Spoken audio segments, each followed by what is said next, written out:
Hi friends, welcome to Chakravani classes. അപ്പോൾ നമുക്കിനി അടുത്ത് വരാൻ പോകുന്ന ശനിയാഴ്ച വരാൻ പോകുന്ന പോലീസിൻ്റെ എക്സാമാണ്. അപ്പോൾ ഒരു പോലീസിൻ്റെ എക്സാം നമുക്ക് കഴിഞ്ഞു. അപ്പോൾ അതിൽ നിന്നുള്ള ക്വസ്റ്റ്യൻസിൽ നിന്ന് ആവർത്തനങ്ങളുണ്ടോ എന്ന് നമുക്ക് നോക്കണം. മിക്കവാറും ചോദ്യപേപ്പറുകൾ നമ്മൾ പരിശോധിച്ച് കഴിഞ്ഞാൽ എന്താണ് ആവർത്തനങ്ങൾ നമുക്ക് ഒരു 4-5 മാർക്ക് വരെയൊക്കെ ആവർത്തനങ്ങൾ ചില പരീക്ഷകളിൽ നിന്ന് കിട്ടാറുണ്ട്, ചില ക്വസ്റ്റ്യൻ പേപ്പറിൽ നിന്ന് അതുപോലെ ചോദിക്കാറുണ്ട്. അപ്പോൾ എന്താണ് തൊട്ട് മുമ്പ് നടന്ന എക്സാമുകളുടെ ക്വസ്റ്റ്യൻ പേപ്പറുകളൊന്ന് ആവർത്തിച്ച് നോക്കുന്ന നല്ലൊരു രീതിയായിരിക്കും. ചിലപ്പോൾ അതിൽ നിന്ന് ആവർത്തിച്ചുള്ള ക്വസ്റ്റ്യൻസ് വരാറുണ്ട്. അപ്പോൾ നമുക്ക് ഒന്ന് നോക്കാം, നമ്മുടെ കഴിഞ്ഞ പോലീസിൻ്റെ എക്സാമിൻ്റെ ക്വസ്റ്റ്യൻ പേപ്പറിൽ നിന്നുള്ള കാര്യങ്ങളെ കുറച്ചൊന്ന് നോക്കാം, അതൊന്ന് പരിശോധിച്ച് നോക്കാം. അപ്പോൾ നമ്മൾ കഴിഞ്ഞ പോലീസിൻ്റെ 88/2025 കഴിഞ്ഞ വിമൺ പോലീസ് എക്സാമിൻ്റെ ക്വസ്റ്റ്യൻ പേപ്പറാണെന്ന് നോക്കുന്നത്. ആദ്യത്തെ ക്വസ്റ്റ്യൻ തന്നെ ഉണ്ടായിരുന്നു, ഫ്രഞ്ച് വിപ്ലവത്തിൻ്റെ പ്രവാചകൻ. ഫ്രഞ്ച് വിപ്ലവത്തിൻ്റെ പ്രവാചകൻ ആരാണ്? നമുക്ക് എല്ലാവർക്കും അറിയാം, റൂസോയാണ്. ഫ്രഞ്ച് വിപ്ലവത്തിൻ്റെ പ്രവാചകൻ റൂസോയാണ്. എന്നാൽ ഫ്രഞ്ച് വിപ്ലവത്തിൻ്റെ പിതാവ് ആരാണ്? വോൾട്ടയർ ആണ്. ഫ്രഞ്ച് വിപ്ലവത്തിൻ്റെ പിതാവ് വോൾട്ടയർ, ഫ്രഞ്ച് വിപ്ലവത്തിൻ്റെ പ്രവാചകൻ ആരാണ്? റൂസോയാണ്. റൂസോയുടെ പ്രധാനപ്പെട്ട പുസ്തകങ്ങൾ നമ്മൾ മുമ്പത്തെ ക്ലാസ്സുകളിലും പറഞ്ഞിട്ടുണ്ട്. ഏതൊക്കെയാണ്? Social contract, dialogue, Emile, confessions, കുമ്പസാരങ്ങൾ. ഇതൊക്കെയാണ് റൂസോയുടെ പ്രധാനപ്പെട്ട പുസ്തകങ്ങൾ. ഏതൊക്കെയാണ്? സോഷ്യൽ കോൺട്രാക്റ്റ്, എമിലി എന്ന് പറഞ്ഞു കഴിഞ്ഞാൽ ഒരു PS 1 മാർക്ക് ക്വസ്റ്റ്യൻ ആണ്. എന്താണ്? വിദ്യാഭ്യാസത്തെ പറ്റി പരാമർശിക്കുന്ന റൂസോയുടെ പുസ്തകമാണ് എമിലി. ഇനിയുള്ളത് ഡയലോഗ്, അദ്ദേഹത്തിൻ്റെ ഒരു പുസ്തകമാണ്. ഇനി കൺഫെഷൻസ്, കുമ്പസാരങ്ങൾ, അദ്ദേഹത്തിൻ്റെ ഒരു പുസ്തകം ആണ്. ഇനി റൂസോയുടെ ഒരു കൊട്ടേഷൻ വളരെ പ്രധാനമായിട്ട് നമുക്ക് അറിയാവുന്നതാണ്. എന്താണ്? മനുഷ്യൻ സ്വതന്ത്രനായി ജനിക്കുന്നു, പക്ഷേ എവിടെയും ശൃംഖലാബന്ധിതനാണ്. മനുഷ്യൻ സ്വതന്ത്രനായി ജനിക്കുന്നു, എന്നാൽ എവിടെയും അവൻ ശൃംഖലാബന്ധിതനാണെന്നുള്ളത് റൂസോയുടെ ഒരു കൊട്ടേഷനാണ്. പിന്നെ നമ്മൾ പറഞ്ഞു ഫ്രഞ്ച് വിപ്ലവത്തിൻ്റെ പിതാവ് എന്നറിയപ്പെടുന്നത് ആരെന്ന് പറഞ്ഞു? വോൾട്ടയർ ആണെന്ന് പറഞ്ഞു. വോൾട്ടയറിൻ്റെ ഒരു പ്രധാനപ്പെട്ട ബുക്കാണ് കാൻഡിഡ് എന്നുള്ളത് ആരുടെ പുസ്തകമാണ്? വോൾട്ടയറിൻ്റെ പുസ്തകമാണ്.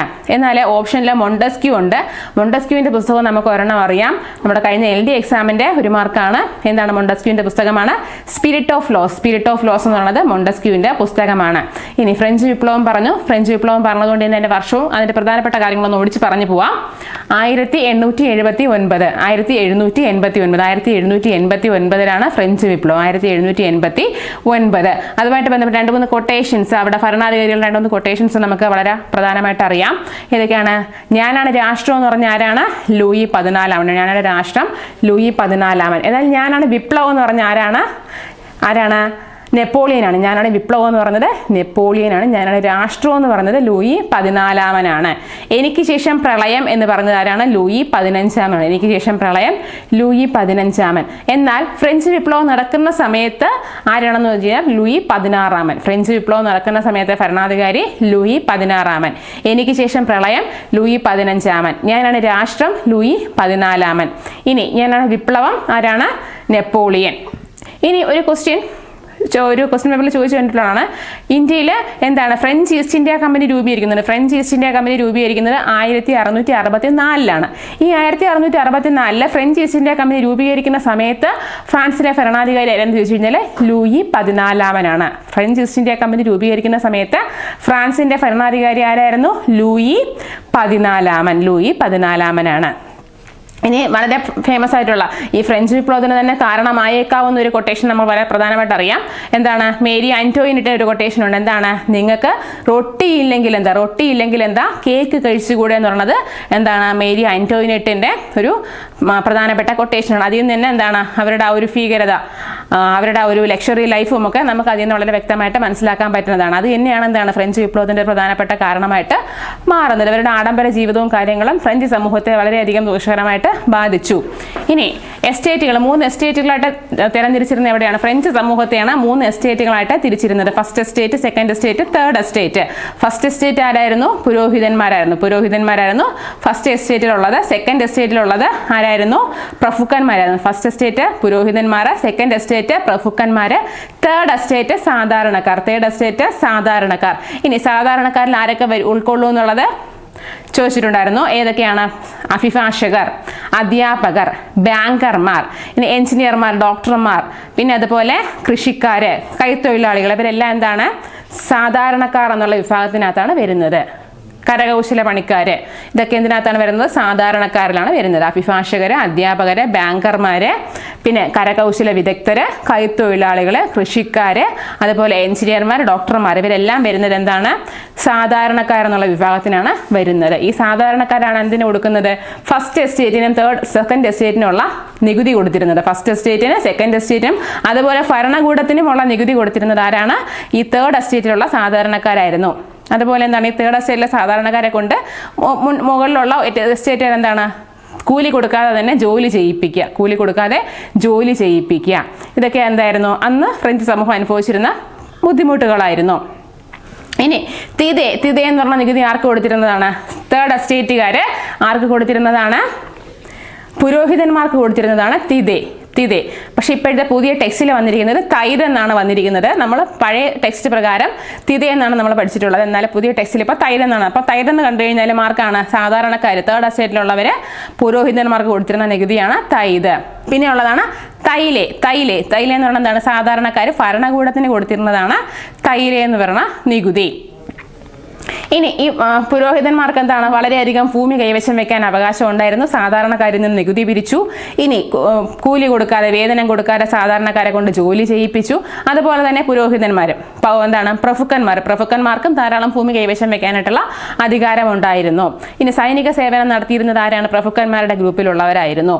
ഇവര് സാധാരണക്കാരിൽ നിന്ന് നികുതി പിരിക്കുകയും ജോലി ചെയ്യിപ്പിക്കുകയൊക്കെ ചെയ്തിട്ടുണ്ടായിരുന്നു. അങ്ങനെയായിരുന്നു ഒരു ഫ്രഞ്ച് സമൂഹത്തിന്റെ ഒരു കണ്ടീഷൻ എന്ന് പറയുന്നത്. അതാണ് എന്താണ്? ഫ്രഞ്ച് വിപ്ലവത്തിലേക്ക് വരാനുള്ള ഒരു പ്രധാനപ്പെട്ട കാരണമായിട്ടും വരുന്നത്. അതിൽ എന്താ? 3 പേരാണ് ഇൻഫ്ലുവൻസ് ചെയ്ത 3 പേരാണ്: റൂസോ, വോൾട്ടയർ, മൊണ്ടസ്ക്യൂ. ഈ 3 ചിന്തകന്മാരാണ് ഫ്രഞ്ച് സമൂഹത്തെ കൂടുതലായിട്ട് ഇൻഫ്ലുവൻസ് ചെയ്ത 3 ചിന്തകന്മാരെന്ന് പറയുന്നത്. ആരൊക്കെയാണ്?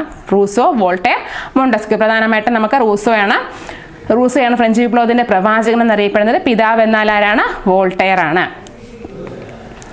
അപ്പം നമുക്കിനി ആ ഫ്രഞ്ച് വിപ്ലവത്തിന്റെ ഏകദേശ കാര്യങ്ങൾ, ഫ്രഞ്ച് വിപ്ലവം ബാസ്റ്റേൽ ജയിൽ തകർക്കുന്നത് എന്നാണ്? Bastille jail തകർക്കുന്നത് 1789 July 14 Bastille jail തകർക്കുന്നത് 1789 July 14 ഇനി ഫ്രാൻസിന്റെ എന്താണ്? സ്വാതന്ത്ര്യ ദിനം എന്താണ്? ജൂലൈ 14 ഇനി ഫ്രഞ്ച് അസംബ്ലി മനുഷ്യാവകാശ പ്രഖ്യാപനം നടത്തുന്ന എന്നാണ്? 1789 സെപ്റ്റംബർ 12 1789 സെപ്റ്റംബർ 12 അവർ മനുഷ്യാവകാശ പ്രഖ്യാപനം നടത്തുന്നു. ടെന്നീസ് കോർട്ട് പ്രതിജ്ഞ എന്തുമായിട്ട് ബന്ധപ്പെട്ടെന്ന് ചോദിച്ചു കഴിഞ്ഞാൽ എന്താണ്? ഫ്രഞ്ച് വിപ്ലവമായിട്ട് ബന്ധപ്പെട്ടാണ് ടെന്നീസ് കോർട്ട് പ്രതിജ്ഞ. എന്താണ് സംഭവം? ഇനി first estate, second estate, third എസ്റ്റേറ്റുകാർ ഒരുമിച്ച് എന്ത് ചെയ്തു?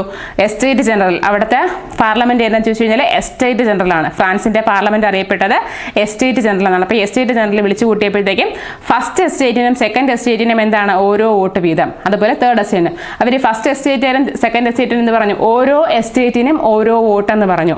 അപ്പോൾ എന്താണ്? ഫസ്റ്റ് എസ്റ്റേറ്റിലുള്ളവരും സെക്കൻഡ് എസ്റ്റേറ്റിലുള്ളവരും ഒരു കാര്യത്തിന് അനുകൂലമായിട്ട് തീരുമാനം എടുക്കും. അപ്പോൾ തേർഡ് എസ്റ്റേറ്റിൽ ഒരു വോട്ട് മാത്രമായി കഴിഞ്ഞാൽ എന്താണ്? മെജോറിറ്റി ഏതായിട്ട് വരും? ഉന്നതമായിട്ടുള്ള 2 എസ്റ്റേറ്റുകൾക്ക് അനുകൂലമായിട്ടുള്ള തീരുമാനങ്ങൾ വരും. അപ്പോൾ എന്താണ്? തേർഡ് എസ്റ്റേറ്റിൽ എന്ത് വാദിച്ചു? ഓരോ അംഗത്തിനും ഓരോ വോട്ട് വേണം. ഓരോ എസ്റ്റേറ്റിനും ഓരോ വോട്ടല്ല, ഓരോ അംഗത്തിനും ഓരോ വോട്ട്. കാരണം എന്തായിരുന്നു? കൂടുതൽ പേരും അടങ്ങിയിരുന്നത് തേർഡ് എസ്റ്റേറ്റിനകത്തായിരുന്നു. ഏറ്റവും കൂടുതൽ മെമ്പേഴ്സ് ഉണ്ടായിരുന്നത് തേർഡ് എസ്റ്റേറ്റിലായിരുന്നു. അപ്പോൾ ഓരോ അംഗത്തിനും ഓരോ വോട്ട് ലഭിക്കുകയാണെങ്കിൽ ഇവരുടെ അവകാശങ്ങൾ ഇവിടെ സംരക്ഷിക്കപ്പെടും. അപ്പോൾ അത് ആരും അംഗീകരിച്ചു കൊടുത്തില്ല? ഫസ്റ്റ് എസ്റ്റേറ്റുകാരും സെക്കൻഡ് എസ്റ്റേറ്റുകാരും അത് അംഗീകരിച്ചു കൊടുത്തില്ല. അതേ തുടർന്ന് ഞങ്ങളാണ് പാർലമെന്റ് എന്ന് പറഞ്ഞുകൊണ്ട്, ഞങ്ങളാണ് ഫ്രാൻസിന്റെ പാർലമെന്റ് എന്ന് പറഞ്ഞുകൊണ്ട് എന്ത് ചെയ്തു? അവിടെ നിന്ന് പോയി അടുത്തുള്ളൊരു ടെന്നീസ് കോർട്ടിൽ ചെന്ന് ഒന്നിച്ചു. എന്നിട്ട് എന്താണ്? ഫ്രാൻസിന് വേണ്ടി ഒരു ഭരണഘടന ഉണ്ടാക്കി, അല്ലാതെ നമ്മളിവിടെ നിന്ന് പിരിയില്ല എന്നുള്ള തീരുമാനം എടുത്തു. അതാണ് എന്നറിയപ്പെടുന്നത് ടെന്നീസ് കോർട്ട് പ്രതിജ്ഞ എന്ന് അറിയപ്പെടുന്നത്. അതെന്തുമായിട്ട് ബന്ധപ്പെട്ടതാണ്? ഫ്രഞ്ച് വിപ്ലവവുമായിട്ട് ബന്ധപ്പെട്ടതാണ്. അതുപോലെ തന്നെ അടുത്ത ആണ് റെയിൻ ഓഫ് ടെറർ. എന്തുമായിട്ട് ബന്ധപ്പെട്ടാണ്? ഫ്രഞ്ച് വിപ്ലവത്തിന്റെ സംഭവമായിട്ട് ബന്ധപ്പെട്ടാണ് റെയിൻ ഓഫ് ടെറർ. 1793 കാലഘട്ടമൊക്കെയാണ് റെയിൻ ഓഫ് ടെററായിട്ട് അറിയപ്പെടുന്നത്. ഈ റെയിൻ ഓഫ് ടെററിലെ പ്രധാനപ്പെട്ട ഭരണാധികാരി ആരായിരുന്നു? റോബസ്പിയർ. റെയിൻ ഓഫ് ടെററിന്റെ കാലഘട്ടത്തിൽ ഉണ്ടായിരുന്നത് റോബസ്പിയർ ആണ്. ഈ റോബസ്പിയറിന്റെ PC ഒരു മാർക്ക് LDയുടെ ക്വസ്റ്റ്യനിൽ ചോദിച്ചതാണ്. ഏത് ക്ലബ്ബ്? Jacobin club. ആരുമായിട്ട് ബന്ധപ്പെട്ടതാണ്? റോബസ്പിയറുമായിട്ട് ബന്ധപ്പെട്ടാണ്. ജാക്കോബിൻ ക്ലബ്ബ് റോബസ്പിയറുമായിട്ട് ബന്ധപ്പെട്ടതാണ്. ഒപ്പം 2 പേരും കൂടെ ഉണ്ടായിരുന്നല്ലോ, Mirabeau, Danton. Robespierre, Mirabeau, Danton അവർ ചേർന്നതാണ് ജാക്കോബിൻ ക്ലബ്ബ്. ഇനി നമുക്ക് പരിചയമായിട്ടുള്ള മറ്റൊരു ക്വസ്റ്റ്യൻ ഉണ്ട്. ജാക്കോബിൻ ക്ലബ്ബിൽ അംഗമായ ഇന്ത്യക്കാരൻ ഭാരതീയനാരാണ്? ടിപ്പു സുൽത്താൻ. ജാക്കോബിൻ ക്ലബ്ബിൽ അംഗമായ ഇന്ത്യയിലെ ഭരണാധികാരിയായിരുന്നു ടിപ്പു സുൽത്താൻ. അപ്പോൾ ഇതൊക്കെയാണ് എന്താണ് അതിനുശേഷം ഈ റെയിൻ ഓഫ് ടെററിന് ശേഷം അധികാരത്തിൽ വന്നതാണ് ആര്? നെപ്പോളിയൻ വന്നതിന് ശേഷം അവിടെ കൊണ്ടുവന്ന പരിഷ്കാരങ്ങളാണ് ബാങ്ക് ഓഫ് ഫ്രാൻസ് രൂപീകരിച്ചു, അതുപോലെ സിങ്കിങ് ഫണ്ട് കൊണ്ടുവന്നു. അങ്ങനെ ഒരുപാട് പരിഷ്കാരങ്ങൾ നടത്തി ഫ്രാൻസ് സമൂഹത്തെ എന്താണ് ഫ്രാൻസിന്റെ സാമ്പത്തിക രംഗം കൂടുതൽ മെച്ചപ്പെടുത്താനായിട്ടുള്ള ശ്രമങ്ങൾ നടത്തുകയൊക്കെ ചെയ്തു. അപ്പോൾ നെപ്പോളിയന്റെ ഭരണം വന്നത് എന്താണ്? ഫ്രഞ്ച് വിപ്ലവത്തിന്റെ ശിശു എന്നറിയപ്പെടുന്നത് ആരാണ്? നെപ്പോളിയനാണ്. ഫ്രഞ്ച് വിപ്ലവത്തിന്റെ ശിശു എന്നറിയപ്പെടുന്നത് നെപ്പോളിയൻ ആണ്. അപ്പം നമ്മൾ ഫ്രഞ്ച് വിപ്ലവത്തിൻ്റെ ഏകദേശ കാര്യങ്ങളൊന്ന് ഓടിച്ച് പറഞ്ഞതാണ്. ഈ ഭാഗങ്ങളിൽ നിന്ന് പരീക്ഷയ്ക്ക് പല ക്വസ്റ്റ്യൻസ് ചോദിച്ചിട്ടുണ്ട്. ഏറ്റവും കൂടുതൽ ക്വസ്റ്റ്യൻസ് ചോദിച്ചിട്ടുള്ള ഏരിയയാണ് ഈ പറഞ്ഞത്. ഇനി അടുത്ത ഒരു ക്വസ്റ്റ്യനിലേക്ക് പോവാം. ഏത് തിരുവിതാംകൂർ രാജാവിന്റെ ഭരണകാലത്താണ് പണ്ടാരപ്പാട്ട വിളംബരം പുറപ്പെടുവിച്ചത്? പണ്ടാരപ്പാട്ട വിളംബരം ആയില്യം തിരുനാളിന്റെ കാലഘട്ടത്തിലാണ്. പണ്ടാരപ്പാട്ട വിളംബരം പുറപ്പെടുവിക്കുന്നത് ആയില്യം തിരുനാളിന്റെ കാലഘട്ടത്തിലാണ്. ഏത് വർഷമാണ്? 1865ലാണ്. 1865ലാണ് പണ്ടാരപ്പാട്ട വിളംബരം. 1865 വർഷം ചോദിച്ചിട്ടുണ്ട്. ഏത് ഭരണാധികാരിയുടെ കാലത്താണെന്ന് ചോദിച്ചിട്ടുണ്ട്? ആയില്യം തിരുനാൾ. അതും PSC 1 മാർക്ക്. ഇനി തിരുവിതാംകൂറിലെ കർഷകരുടെ മാഗ്ന കാർട്ട എന്നറിയപ്പെടുന്നത് ഏതാണ്? പണ്ടാരപ്പാട്ട വിളംബരം. PSC 1 mark. ഇനി അടുത്തതുപോലെ ജന്മി കുടിയാൻ വിളംബരം നടക്കുന്നത് 2 വർഷം കഴിഞ്ഞിട്ടാണ്. 1867. 1867ലാണ് എന്താണ്? ജന്മി കുടിയാൻ വിളംബരം. 1867 ആയില്യം തിരുനാളിന്റെ കാലഘട്ടത്തിലാണ്. ഇനി പോലീസിന്റെ എക്സാമിന് ചോദിക്കാൻ പറ്റുന്ന നല്ലൊരു ഏരിയയാണ് തിരുവിതാംകൂർ രാജവംശം. അത് നമ്മളെ മുന്നത്തെ ക്ലാസ്സുകളിലൊക്കെ എടുത്തിട്ടുണ്ട്. നല്ല രീതിയിൽ ആ രാജവംശത്തിന്റെ ഓരോ കാര്യങ്ങളും വ്യക്തമായിട്ട് പറഞ്ഞു പോയിട്ടുണ്ട്. അതൊക്കെ ഒന്ന് കണ്ടു പോവുക. ഇനി അടുത്ത ക്വസ്റ്റ്യൻ റഷ്യൻ വിപ്ലവം നടന്ന വർഷം 1917. നമുക്ക് വളരെ ഫെമിലിയർ ആയിട്ടുള്ള ക്വസ്റ്റ്യൻ ആണ്. റഷ്യൻ വിപ്ലവം 1917. ഈ റഷ്യൻ വിപ്ലവത്തിന് 2 സ്റ്റേജുകളുണ്ടായിരുന്നു. ഏതൊക്കെയാണ്? ഫെബ്രുവരി റവല്യൂഷനും ഒക്ടോബർ റവല്യൂഷൻ. 2 ഫേസുകളായിട്ടാണ് ഉണ്ടായിരുന്നത്. ഇനി ഫെബ്രുവരി റവല്യൂഷന്റെ സമയത്ത് അധികാരത്തിൽ വന്നത് ആരാണ്? ഫെബ്രുവരി റവല്യൂഷനിലൂടെ അധികാരത്തിൽ വന്നതാണ് അലക്സാണ്ടർ കെരൻസ്കി. റഷ്യൻ വിപ്ലവത്തിലെ ഫെബ്രുവരി റവല്യൂഷനിലൂടെ അധികാരത്തിൽ വന്നത് അലക്സാണ്ടർ കെരൻസ്കിയാണ്. അലക്സാണ്ടർ കെരൻസ്കി എന്തിന്റെ നേതാവായിരുന്നു? മെൻഷെവിക്കുകളുടെ നേതാവായിരുന്നു അലക്സാണ്ടർ കെരൻസ്കി. ഒക്ടോബർ റവല്യൂഷനിലൂടെയാണ് ആര് അധികാരത്തിൽ വരുന്നത്? ലെനിൻ അധികാരത്തിൽ വരുന്നത്. ആരുടെ നേതാവാണ്? ബോൾഷെവിക്കുകളുടെ നേതാവായിരുന്നു ലെനിൻ. ഇനി റഷ്യയുടെ പാർലമെന്റ് അറിയപ്പെട്ടതാണ് ഡ്യൂമ എന്നുള്ളത് റഷ്യയുടെ പാർലമെന്റ് ആണ്. ഇനി ബ്ലഡി സൺഡേ എന്ന രക്തരൂഷിതമായ ഞായറാഴ്ച എന്തുമായിട്ട് ബന്ധപ്പെട്ടതാണ്? റഷ്യൻ റവല്യൂഷനുമായിട്ട് ബന്ധപ്പെട്ടതാണെന്ന് ഓർത്ത് വെച്ചേക്കുക. ഇനി റഷ്യൻ വിപ്ലവത്തിന്റെ കണ്ണടി എന്നറിയപ്പെടുന്ന ഏതാണ്? വാർ ആൻഡ് പീസ് ആണ്. റഷ്യൻ വിപ്ലവത്തിന്റെ കണ്ണടി എന്നറിയപ്പെടുന്ന പുസ്തകമാണ് വാർ ആൻഡ് പീസ്. ആരെഴുതിയാണ്? ലിയോ ടോൾസ്റ്റോയുടെ പുസ്തകമാണ് വാർ ആൻഡ് പീസ്. റഷ്യൻ വിപ്ലവത്തിന്റെ കണ്ണാടി എന്ന് അറിയപ്പെടുന്നു. ഇനി നമുക്ക് കാൾ മാർക്സിന്റെ കാര്യമൊക്കെ വളരെ വ്യക്തമായിട്ട് അറിയാം. ഇപ്പൊ റഷ്യൻ വിപ്ലവത്തിന്റെ കാര്യം, ആ വിപ്ലവങ്ങളിൽ നിന്ന് തന്നെ ഇപ്പോൾ 2 ക്വസ്റ്റ്യൻ ചോദിച്ചു കഴിഞ്ഞു. ഫ്രഞ്ച് വിപ്ലവം ചോദിച്ചു കഴിഞ്ഞു, റഷ്യൻ വിപ്ലവം ചോദിച്ചു കഴിഞ്ഞു. അപ്പോൾ പ്രധാനപ്പെട്ടതാണെന്ന് ഓർത്ത് വെക്കുക. അതൊക്കെ ഒന്ന് വളരെ വ്യക്തമായിട്ട് നോക്കി പോവുക. ഇനി അതിൽ തന്നെ മറ്റ് വർഷങ്ങളും കൂടെ കൊടുത്തിട്ടുണ്ട്. 1917 റഷ്യൻ റവല്യൂഷൻ എന്ന് പറഞ്ഞു. 1916 ഉണ്ട്, 18 ഉണ്ട്, 19 ഉണ്ട്. ഈ വർഷങ്ങളൊന്ന് ഡെവലപ്പ് ചെയ്യാനായിട്ട് ശ്രമിക്കുക. 1916 എന്തൊക്കെ പോയിന്റ് ഉണ്ടെന്ന് നോക്കാം. 1916 രണ്ട് ദിവസം മുന്നേ 2-3 എക്സാമിന് മുന്നേ വന്നൊരു ക്വസ്റ്റ്യൻ പേപ്പറാണ്. 1916 എന്ത് സ്ഥാപിച്ചു? ആദ്യത്തെ വനിതാ സർവകലാശാല പൂനെയിൽ സ്ഥാപിക്കുന്നത് ആരാണ്? 1916ലാണ്. 1916ലാണ് ആദ്യമായിട്ട് ഒരു വനിതാ സർവകലാശാല പൂനെയിൽ ആരംഭിക്കുന്നത്. ആരാണ്? DK കാർവെയുടെ നേതൃത്വത്തിൽ ആദ്യത്തെ വനിതാ സർവകലാശാല പൂനെയിൽ ആരംഭിക്കുന്നത് 1916ലാണ്. എന്തായിരുന്നു ആ സ്റ്റേറ്റ്മെന്റ്? ഗാന്ധിജി ഇന്ത്യയിൽ വന്നതിന് ശേഷം ആദ്യം പങ്കെടുത്ത പൊതുപരിപാടി എന്താണ്? ഈ യൂണിവേഴ്സിറ്റി വനിതാ സർവകലാശാലയുടെ ഉദ്ഘാടനമായിരുന്നു എന്നുള്ളതാണ് സ്റ്റേറ്റ്മെന്റ്. അത് ശരിയായിട്ടുള്ള സ്റ്റേറ്റ്മെന്റ് ആയിരുന്നു. ഇനി 1916 നമ്മൾ പറയുമ്പോഴത്തേക്ക് എന്താണ്? ലക്നൗ സമ്മേളനം 1916ലാണ്. ലക്നൗ പാക്ട് വരുന്നത് 1916ലാണ്. എന്താണ്? മുസ്ലിം ലീഗും INCയും ഒരുമിച്ച് പ്രവർത്തിക്കാൻ തീരുമാനിച്ചത് ലക്നൗ സമ്മേളനത്തിലാണ്. ഇനി അതുപോലെ തന്നെ 1916ലാണ് എന്താണ്? ഈ ലക്നൗ സമ്മേളനത്തിലൂടെയാണ്. 1907 എന്ത് സംഭവിച്ചു? സൂററ്റ് സമ്മേളനത്തിലൂടെ മിതവാദികളും തീവ്രവാദികളും 2ആയിട്ട് പിരിഞ്ഞുപോയി. ഇനി പിരിഞ്ഞുപോയ മിതവാദികളും തീവ്രവാദികളും ഒന്നിക്കുന്നതും 1916 ലക്നൗ സമ്മേളനത്തിലാണ്. ഇനി 1916 മറ്റെന്താ പ്രത്യേകതയുള്ളത്? മലബാർ ജില്ലാ സമ്മേളനങ്ങൾ നടക്കുന്നത് 1916ലാണ്. മലബാർ ജില്ലാ സമ്മേളനങ്ങൾ ആരംഭിക്കുന്നത് 1916ലാണ്. ആരാണ് നേതൃത്വം? Annie Besant. 1916ലാണ് മലബാർ ജില്ലാ സമ്മേളനങ്ങൾ ആരംഭിക്കുന്നത്. 1916ലാണ്. എവിടെയായിരുന്നു സ്ഥലം? പാലക്കാട്. മലബാർ ജില്ലാ സമ്മേളനങ്ങളൊക്കെ നമ്മൾ 1-2 ക്ലാസ്സിൽ ഞാൻ തന്നെ റിവൈസ് ചെയ്തിട്ടുണ്ട്, അതുകൊണ്ടൊന്നും പറയുന്നില്ല. ഇനി അതുപോലെ കോപ്പ അമേരിക്ക കപ്പ് സ്പോർട്സുമായിട്ട് ബന്ധപ്പെട്ട് പറയുകയാണെങ്കിൽ കോപ്പ അമേരിക്ക കപ്പ് ആരംഭിക്കുന്നത് ഏത് വർഷമാണ്? 1916 കോപ്പ അമേരിക്ക കപ്പ് 1916 ആരംഭിക്കുന്നത്. ഇനി അടുത്തുള്ള വർഷമാണ് 1918 അടുത്തുള്ള വർഷം. 1918 എന്താണ്? ഒന്നാം ലോക മഹായുദ്ധം അവസാനിക്കുന്നത് 1918 ഒന്നാം ലോക മഹായുദ്ധം ആരംഭിക്കുന്നത് എന്നാണ്? 1914 എന്നാണ്, ജൂലൈ 28. 1914 ജൂലൈ 28 മുതൽ 1918 നവംബർ 11 വരെയായിരുന്നു ഒന്നാം ലോക മഹായുദ്ധം. ഈ ഗാന്ധിജിയുമായിട്ട് ബന്ധപ്പെട്ട 1918 നമുക്ക് എന്തറിയാം? എന്താണ്? ഖേദ സത്യാഗ്രഹം നടക്കുന്നത് 1918 ഖേദ സത്യാഗ്രഹം നടക്കുന്നത് 1918 എന്താണ്? കർഷക സമരമായിരുന്നു. PSC 1 mark. അതുപോലെ ഖേദ എന്ന് പറയുന്നത് ഗുജറാത്തിലുള്ള ഒരു പ്രദേശമായിരുന്നു. ഇനി അടുത്ത് അത് 1918 ചോദിച്ചിട്ടുള്ള മറ്റുള്ള ക്വസ്റ്റ്യൻ ആണ്. എന്താണ്? അഹമ്മദാബാദ് മിൽ സമരം 1918 1 മാർക്ക്. ഇനി അടുത്ത് അതുമായിട്ട് ബന്ധപ്പെട്ട് ചോദിച്ചിട്ടുള്ള 1918 അഹമ്മദാബാദ് മിൽ സമരം എന്ന് പറഞ്ഞാൽ മിൽ തൊഴിലാളികൾക്ക് വേണ്ടി നടത്തിയ ആദ്യത്തെ സമരം. ഗാന്ധിജി മിൽ തൊഴിലാളികൾക്ക് വേണ്ടി നടത്തിയ ആദ്യത്തെ സമരമാണ് അഹമ്മദാബാദ് മിൽ സമരം 1918. PC അടുത്ത മാർക്കാണ്. ഇനി അടുത്തത് എന്താണ്? ഈ 1918 അഹമ്മദാബാദ് മിൽ സമരം നടത്താനുള്ള കാരണം എന്തായിരുന്നു? അതും PSC 1 മാർക്കാണ്. എന്താണ്?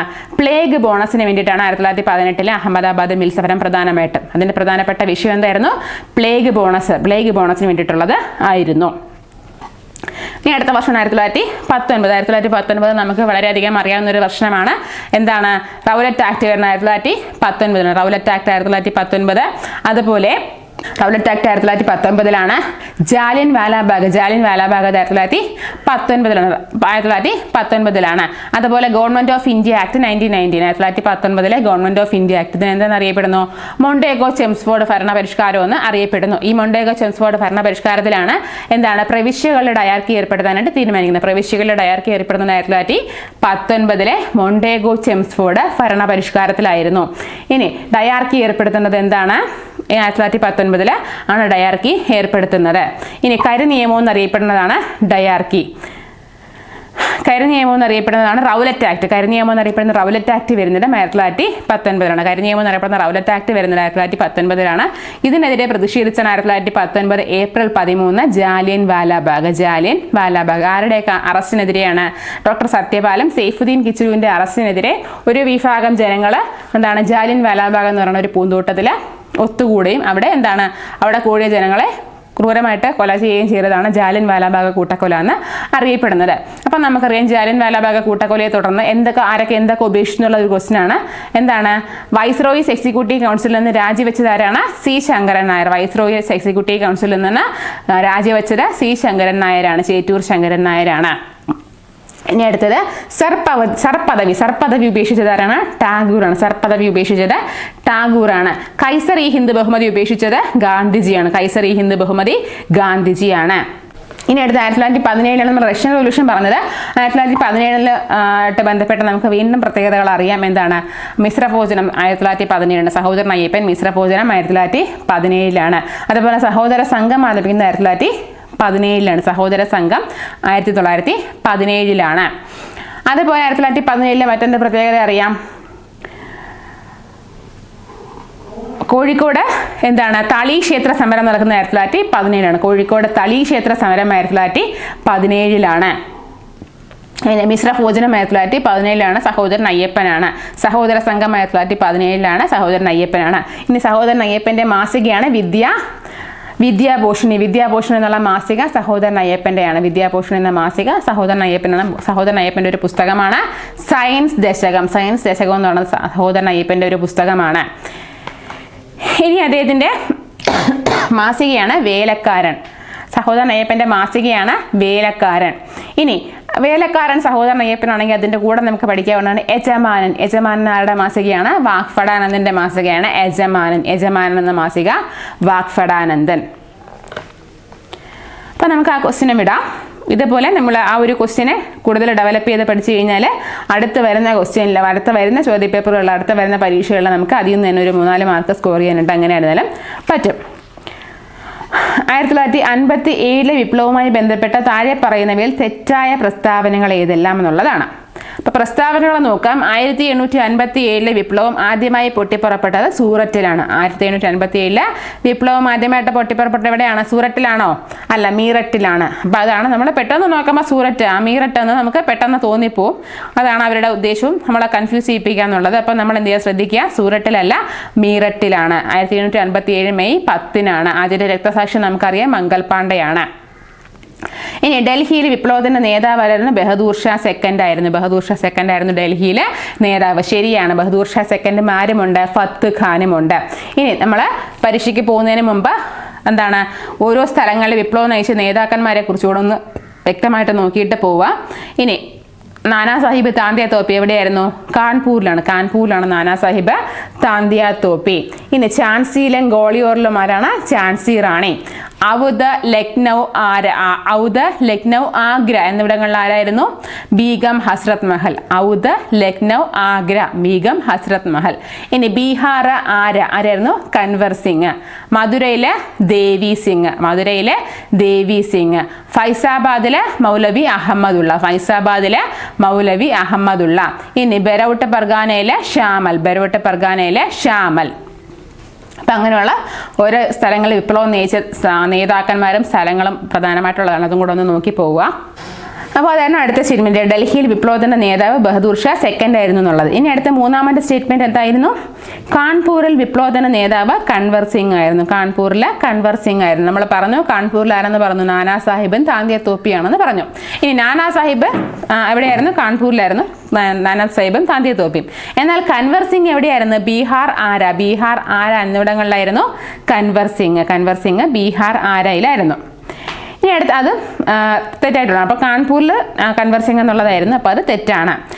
അവധിലും ലക്നൌവിലും വിപ്ലവം നയിച്ചത് ബീഗം ഹസ്രത് മഹലാണ്. അവധ്, ലക്നൗ, ആഗ്ര എന്നിവിടങ്ങളിൽ വിപ്ലവം നയിച്ചത് ആരാണ്? ബീഗം ഹസ്രത് മഹലാണെന്ന് പറഞ്ഞു. അപ്പോൾ അത് ശരിയാണ്. അപ്പോൾ വിപ്ലവം നയിച്ച നേതാക്കളെക്കുറിച്ചും സ്ഥലങ്ങളെക്കുറിച്ചും ഒന്ന് വ്യക്തമായിട്ട് നോക്കിയിട്ട് പോവുക. ഇനി അടുത്ത ക്വസ്റ്റ്യനിലേക്ക് പോവാം. സൈനിക സഹായ വ്യവസ്ഥ നടപ്പിലാക്കിയതാര്? സൈനിക സഹായ വ്യവസ്ഥ വെല്ലസ്ലി പ്രഭു ആണ്. സൈനിക സഹായ വ്യവസ്ഥ നടപ്പിലാക്കുന്നത് വെല്ലസ്ലി പ്രഭു ആണ്. ഇനി അടുത്ത ഓപ്ഷനിൽ എന്തുണ്ട്? ഡൽഹൌസി ഉണ്ട്. ഡൽഹൌസി എന്താ നടപ്പിലാക്കിയത്? ഡൽഹൌസിയാണ് ദത്തവകാശ നിരോധന നയം നടപ്പിലാക്കുന്നത്. ദത്തവകാശ നിരോധന നയം നടപ്പിലാക്കുന്നത് ഡൽഹൌസിയുടെ കാലത്താണ്. ഇനി ഇന്ത്യയിലെ റെയിൽവേ വരുന്നത് ആരുടെ കാലത്താണ്? ഡൽഹൌസിയുടെ കാലത്താണ്. അതുപോലെ മേക്കർ ഓഫ് മോഡേൺ ഇന്ത്യ എന്നറിയപ്പെടുന്നത് ഡൽഹൌസിയുടെ കാലത്താണ്. ഡൽഹൌസിയാണ് മേക്കർ ഓഫ് മോഡേൺ ഇന്ത്യ എന്നറിയപ്പെടുന്നത്. റെയിൽവേ കൊണ്ടുവരുന്നത് ഡൽഹൌസിയുടെ കാലത്താണ്.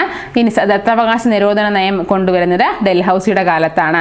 ദത്തവകാശ നിരോധന നയപ്രകാരം ആദ്യമായിട്ട് കൂട്ടിച്ചേർക്കപ്പെട്ട പ്രദേശമാണ് സത്താറ. സത്താറയാണ്. ഇനി സൈനിക സഹായ വ്യവസ്ഥയിൽ ഒപ്പുവെച്ചാലൊരു നാട്ടുരാജ്യമാണ് ഹൈദരാബാദ്. ഹൈദരാബാദ് ആണ്. എന്നാൽ ദത്തവകാശ നിരോധന നയം പ്രകാരം കൂട്ടിച്ചേർക്കപ്പെട്ട ആദ്യത്തെ പ്രദേശമാണ് ഏത്? സത്താറ. രണ്ടാമതായിട്ട് കൂട്ടിച്ചേർത്തത് സാമ്പൽപൂർ. ഈ ദത്തവകാശ നിരോധന നയം കൊണ്ടുവന്നതൊക്കെ എന്താണ്? ഈ ഒന്നാം സ്വാതന്ത്ര്യ സമരം, ഇന്ത്യയുടെ ഒന്നാം സ്വാതന്ത്ര്യ സമരത്തിന് പ്രധാനപ്പെട്ട ഒരു കാരണമായിട്ടുണ്ട്. ഇനി അടുത്തതാണ് ലിട്ടൺ പ്രഭു. എന്തായിട്ട് നമുക്കറിയാം 1878 രണ്ട് സംഭവങ്ങൾ കൊണ്ടുവന്നു. എന്താണ്? ആയുധ നിയമവും പ്രാദേശിക ഭാഷാപത്ര നിയമവും. 1878 ആയുധ നിയമവും പ്രാദേശിക ഭാഷാപത്ര നിയമവും കൊണ്ടുവരുന്നത് ആരുടെ കാലത്താണ്? ലിട്ടൺ പ്രഭുവിന്റെ കാലത്താണ്. എന്നാൽ ഈ രണ്ട് സംഭവങ്ങളും പിൻവലിച്ച ഒരു വ്യക്തിയുണ്ട്. 1882 ഇത് രണ്ടും ആര് പിൻവലിച്ചു? ലോർഡ് റിപ്പൺ പിൻവലിച്ചു. അദ്ദേഹത്തെ എന്തെന്നും കൂടി അറിയപ്പെടുന്നു? തദ്ദേശ സ്വയംഭരണ സ്ഥാപനങ്ങളുടെ പിതാവ് എന്നറിയപ്പെടുന്നത് ലോർഡ് റിപ്പനാണ്. തദ്ദേശ സ്വയംഭരണ സ്ഥാപനങ്ങളുടെ പിതാവ് എന്നറിയപ്പെടുന്നത്. എന്ത് പിൻവലിച്ചു? പ്രാദേശിക ഭാഷാപത്ര നിയമവും ആയുധ നിയമവും പിൻവലിക്കുന്നത് ലോർഡ് റിപ്പനാണ്. കൊണ്ടുവരുന്നത് ലോർഡ് ലിറ്റൺ ആണ്. ഇനി അടുത്തുണ്ട് കോൺവാലിസ് പ്രഭു എന്ത് കൊണ്ടുവന്നു? പെർമനന്റ് സെറ്റിൽമെന്റ് കൊണ്ടുവരുന്ന ശാശ്വത ഭൂനികുതി വ്യവസ്ഥ കൊണ്ടുവരുന്നത് ആരാണ്? കോൺവാലിസ് ആണ്. ഇനി കോൺവാലിസിനെ പോലീസുമായിട്ട് ബന്ധപ്പെട്ട് എന്തറിയാം? ഇന്ത്യൻ സിവിൽ സർവീസിന്റെ പിതാവ് എന്നറിയപ്പെടുന്നത് കോൺവാലിസ് ആണ്. എന്നാൽ ഓൾ ഇന്ത്യ സർവീസിന്റെ പിതാവ് ആരാണ്? സർദാർ വല്ലഭായ് പട്ടേലാണ്. ഇന്ത്യൻ സിവിൽ സർവീസിന്റെ പിതാവ് കോൺവാലിസ് പ്രഭുവാണ്. മറന്നു പോകാതെ ഓർത്ത് വെക്കുക. ഇനി ഈ പെർമനന്റ് സെറ്റിൽമെന്റ് അല്ലെങ്കിൽ ശാശ്വത ഭൂനികുതി വ്യവസ്ഥ തന്നെ എന്തെന്നറിയപ്പെടുന്നു? സെമീന്ദാരി സിസ്റ്റം എന്നറിയപ്പെടുന്നത് ഇതാണ്. ഏതാണ്? ഇന്ത്യയുടെ വടക്ക് കിഴക്ക് പ്രദേശങ്ങൾ, അതായത് ബംഗാൾ, ബീഹാർ ആ പ്രദേശങ്ങളിലൊക്കെ നികുതി പിരിക്കാനുള്ള വന്നതാണ് പെർമനന്റ് സെറ്റിൽമെന്റ്. ഇനി വടക്ക് പടിഞ്ഞാറൻ പ്രദേശങ്ങളിലുള്ളതായിരുന്നു മഹൽവാരി സിസ്റ്റം. വടക്ക് പടിഞ്ഞാറൻ ഇന്ത്യയിൽ നടപ്പിലാക്കിയ ഒരു ഭൂനികുതി വ്യവസ്ഥയായിരുന്നു മഹൽവാരി സിസ്റ്റം. എന്നാൽ സൗത്ത് ഇന്ത്യയിൽ, തെക്കേ ഇന്ത്യയിൽ നടപ്പിലാക്കിയ ഒരു ഭൂനികുതി സിസ്റ്റം ആയിരുന്നു റൈറ്റ് വാരി സിസ്റ്റം. അപ്പോൾ അതുമൊക്കെ ഒന്ന് ഓർത്ത് വെക്കുക. പിന്നെ അടുത്ത ക്വസ്റ്റ്യനിലേക്ക് പോവാം. കേരളത്തിൽ ഏത് ചരിത്ര സംഭവത്തിന്റെ 100ാം വാർഷികമാണ് 2024 ആഘോഷിക്കുന്നത്? കേരളത്തിൽ ഏത് ചരിത്ര സംഭവത്തിന്റെയാണ്? 2024 എന്ന് പറയുമ്പോൾ 100ാം വാർഷികം ആഘോഷിച്ചു എന്ന് പറയുമ്പോഴത്തേക്കും 100 വർഷം ഒന്ന് പിന്നോട്ട് പോയി നോക്കുക. 100 വർഷം ഒന്ന് പിന്നോട്ട് പോയി നോക്കിക്കഴിഞ്ഞാൽ 1924 നമുക്ക് എല്ലാവർക്കും അറിയാവുന്നതാണ്. ഏതാണ്? വൈക്കം സത്യാഗ്രഹം. വൈക്കം സത്യാഗ്രഹത്തിന്റെ 100ാം വാർഷികമാണ് 2024 ആഘോഷിച്ചത്. വൈക്കം സത്യാഗ്രഹം. വൈക്കം ക്ഷേത്രം എവിടെയാണ്? കോട്ടയം ജില്ലയിലാണ്. അവിടെ വഴി നടക്കാൻ വേണ്ടിയിട്ടുള്ള സമരമായിരുന്നു. എന്തായിരുന്നു? വഴി നടക്കാനുള്ള സമരമായിരുന്നു. ഇനി ഡേറ്റ് ഓർത്ത് വയ്ക്കുക. 1924 മാർച്ച് 31 മുതൽ 1925 നവംബർ 23 വരെ. ഒന്നുകൂടെ ശ്രദ്ധിക്കുക. 1924 മാർച്ച് 31 മുതൽ 1925 നവംബർ 23 വരെ 603 ദിവസം ചോദിച്ചിട്ടുള്ളതാണ്. 603 ദിവസമാണത് നീണ്ടു നിന്നത്. ഇനി വൈക്കം സത്യാഗ്രഹത്തിന്റെ രക്തസാക്ഷിയാണ് ആരാണ്? ചിറ്റയിടത്ത് ശങ്കുപിള്ളയാണ് വൈക്കം സത്യാഗ്രഹത്തിന്റെ രക്തസാക്ഷി. വൈക്കം സത്യാഗ്രഹത്തിന്റെ രക്തസാക്ഷിയാണ് ചിറ്റയിടത്ത് ശങ്കുപിള്ള വൈക്കം സത്യാഗ്രഹത്തിന്റെ രക്തസാക്ഷി. ഇനി അതുപോലെ വൈക്കം സത്യാഗ്രഹത്തോടനുബന്ധിച്ച് ഗാന്ധിജി കേരളം സന്ദർശിച്ച 1925 ഗാന്ധിജി സന്ദർശിക്കുന്നത് 1925. ഇനി വൈക്കം സത്യാഗ്രഹവുമായിട്ട് ബന്ധപ്പെട്ടാണ് സവർണജാഥ. 1924 നവംബർ 1 ഡേറ്റ് ഉൾപ്പെടെ ചോദിച്ചിട്ടുണ്ട്. PSC ഒരു മാർക്ക്. 1924 നവംബർ 1 സവർണജാഥ. എവിടെ മുതൽ എവിടം വരെ? വൈക്കത്ത് നിന്ന് തിരുവനന്തപുരത്തേക്കാണ് സവർണജാഥ വരുന്നത്. സവർണജാഥ സമർപ്പിക്കുന്നത് ആർക്കാണ്? സേതു ലക്ഷ്മി ഫായിക്കാണ് സവർണജാഥ സമർപ്പിക്കുന്നത്. ആരാണ് സമർപ്പിക്കുന്നത്? ചങ്ങനാശ്ശേരി പരമേശ്വരപിള്ളയാണ് സമർപ്പിക്കുന്നത്. ഇനി അതുപോലെ സവർണജാഥ നയിക്കുന്നത് ആരാണ്? മന്നത്ത് പത്മനാഭനാണ്. സവർണജാഥയ്ക്ക് നേതൃത്വം നൽകുന്നത് മന്നത്ത് പത്മനാഭനാണ്. ഇനി വൈക്കം സത്യാഗ്രഹവുമായിട്ട് ബന്ധപ്പെട്ട വൈക്കം ഹീറോ എന്നറിയപ്പെടുന്നത് ആരാണ്? EV രാമസ്വാമി നായ്ക്കറാണ്. Vaikom hero EV Ramaswamy Naicker. ഈ അടുത്തായിട്ട് EV രാമസ്വാമി നായ്ക്കറുടെ പ്രതിമ വന്നത് എവിടെയാണ്? വൈക്കത്ത് തന്നെയാണ് വൈക്കം ഹീറോയുടെ പ്രതിമ വന്നതെന്ന് ഓർക്കുക. പെരിയോർ എന്നറിയപ്പെടുന്ന ആരാണെന്നറിയാം? EV രാമസ്വാമി നായ്ക്കറാണ്. പെരിയോർ എന്നറിയപ്പെടുന്നത് EV രാമസ്വാമി നായ്ക്കർ. PSC ഒരു മാർക്ക്. സ്വാഭിമാന പ്രസ്ഥാനം EV രാമസ്വാമി നായ്ക്കർ. PSC ഒരു മാർക്ക്. ഇനി വൈക്കം സത്യാഗ്രഹത്തോടനുബന്ധിച്ച് ഗാന്ധിജി നിരീക്ഷനായിട്ട് ഗാന്ധിജിയുടെ നിർദ്ദേശപ്രകാരം നിരീക്ഷനായിട്ട് വൈക്കത്തേക്ക് എത്തിയതാണ് ആര്? വിനോബ ഭാവെ. നിരീക്ഷനായിട്ട് എത്തിയത് വിനോബ ഭാവെയാണെന്നുള്ളത് ഓർത്ത് വയ്ക്കുക. ഇനി ഗുരുവിൻ്റെ വൈക്കം സത്യാഗ്രഹത്തെ തുടർന്ന് ഗുരുവിൻ്റെ ശിഷ്യരാരൊക്കെ പങ്കെടുത്തു? സ്വാമി സത്യവർത്തനം, കോട്ടുകോയിക്കൽ വേലായുധനം. സ്വാമി സത്യവർത്തനമാണ് ഗുരുവിൻ്റെ ശിഷ്യരായിട്ട് പങ്കെടുത്തതെന്ന് ഓർത്ത് വയ്ക്കുക. ഇതിൽ ഓപ്ഷനിൽ കയ്യൂർ സമരം ഉണ്ട്. കയ്യൂർ സമരവുമായിട്ട് ബന്ധപ്പെട്ടൊരു സ്റ്റേറ്റ്മെൻറ്റും കഴിഞ്ഞ പോലീസ് ഡ്രൈവർ എക്സാമിന് ചോദിച്ചിട്ടുണ്ടായിരുന്നു. എന്താണ് കയ്യൂർ സമരം? 1941 മാർച്ച് 28 കയ്യൂർ സമരം. കയ്യൂർ സമരത്തിൽ അതിൽ ചോദിച്ച സ്റ്റേറ്റ്മെന്റ് എന്തായിരുന്നു? കയ്യൂർ സമരത്തിൽ കയ്യൂരിലെ പോലീസുകാരാണ് കൊല്ലപ്പെടുന്നത്. കയ്യൂരിൽ കൊല്ലപ്പെട്ട പോലീസുകാരനാണ് സുബ്ബരായൻ കൊല്ലപ്പെടുന്നത് 1941 മാർച്ച് 28 ശരിയാണ്. കയ്യൂർ എന്ന് പറയുന്നത് കാസർഗോഡ് ജില്ലയിലാണ്. ഇനി അടുത്തത് എന്താണ്? ഈ കയ്യൂർ സമരത്തെ തുടർന്ന് 4 പേരെ തൂക്കിക്കൊന്നു. 4 രക്തസാക്ഷികളുണ്ട്. ആരൊക്കെയാണ്? ചിരുകണ്ഠൻ, പള്ളിക്കൽ അബൂബക്കർ, മഠത്തിൽ അപ്പു, കുഞ്ഞമ്പു നായർ. ഇവർ 4 പേരെയാണ് തൂക്കിക്കൊല്ലുന്നത്. രക്തസാക്ഷികൾ എന്ന് പറഞ്ഞാൽ 4 പേരാണ്. ഈ 4 പേരും തൂക്കിക്കൊന്ന ഡേറ്റും ചോദിച്ചു. 1943 മാർച്ച് 29 തൂക്കിക്കൊല്ലുന്നത്. ആ സ്റ്റേറ്റ്മെന്റ് അതിൽ തെറ്റായിട്ടാണ് കൊടുത്തിരുന്നത്. 1943 മാർച്ച് 29 ഇവരെ തൂക്കിക്കൊല്ലുന്നത്. ഇനി അതുപോലെ കയ്യൂർ സമര ചരിത്രം എന്നുള്ളൊരു ബുക്കാണ്. അത് ആരുടെയാണ്? VV കുഞ്ഞമ്പു ആണ്. കയ്യൂർ സമര ചരിത്രം എന്നുള്ളത് VV കുഞ്ഞമ്പുവിൻ്റെ ബുക്കാണ്. കയ്യൂറും കരിവള്ളൂരും എന്ന് പറയുന്നത് ആരുടെ? കയ്യൂരും കരിവള്ളൂരും അത് മറ്റൊരു ബുക്കാണ്. അത് AV കുഞ്ഞമ്പുവിൻ്റെ പുസ്തകവുമാണ്. AV കുഞ്ഞമ്പുവിൻ്റെതാണ് കയ്യൂരും കരിവള്ളൂരും. എന്നാൽ കയ്യൂർ സമര ചരിത്രം VV കുഞ്ഞമ്പു. ഇനി കയ്യൂർ സമരവുമായിട്ട് ബന്ധപ്പെട്ട ലെനിൻ രാജേന്ദ്രൻ സംവിധാനം ചെയ്ത സിനിമയാണ് മീനമാസത്തിലെ സൂര്യൻ എന്ന് പറഞ്ഞാൽ കയ്യൂർ സമരം പശ്ചാത്തലമായിട്ടുള്ള സിനിമയാണ്.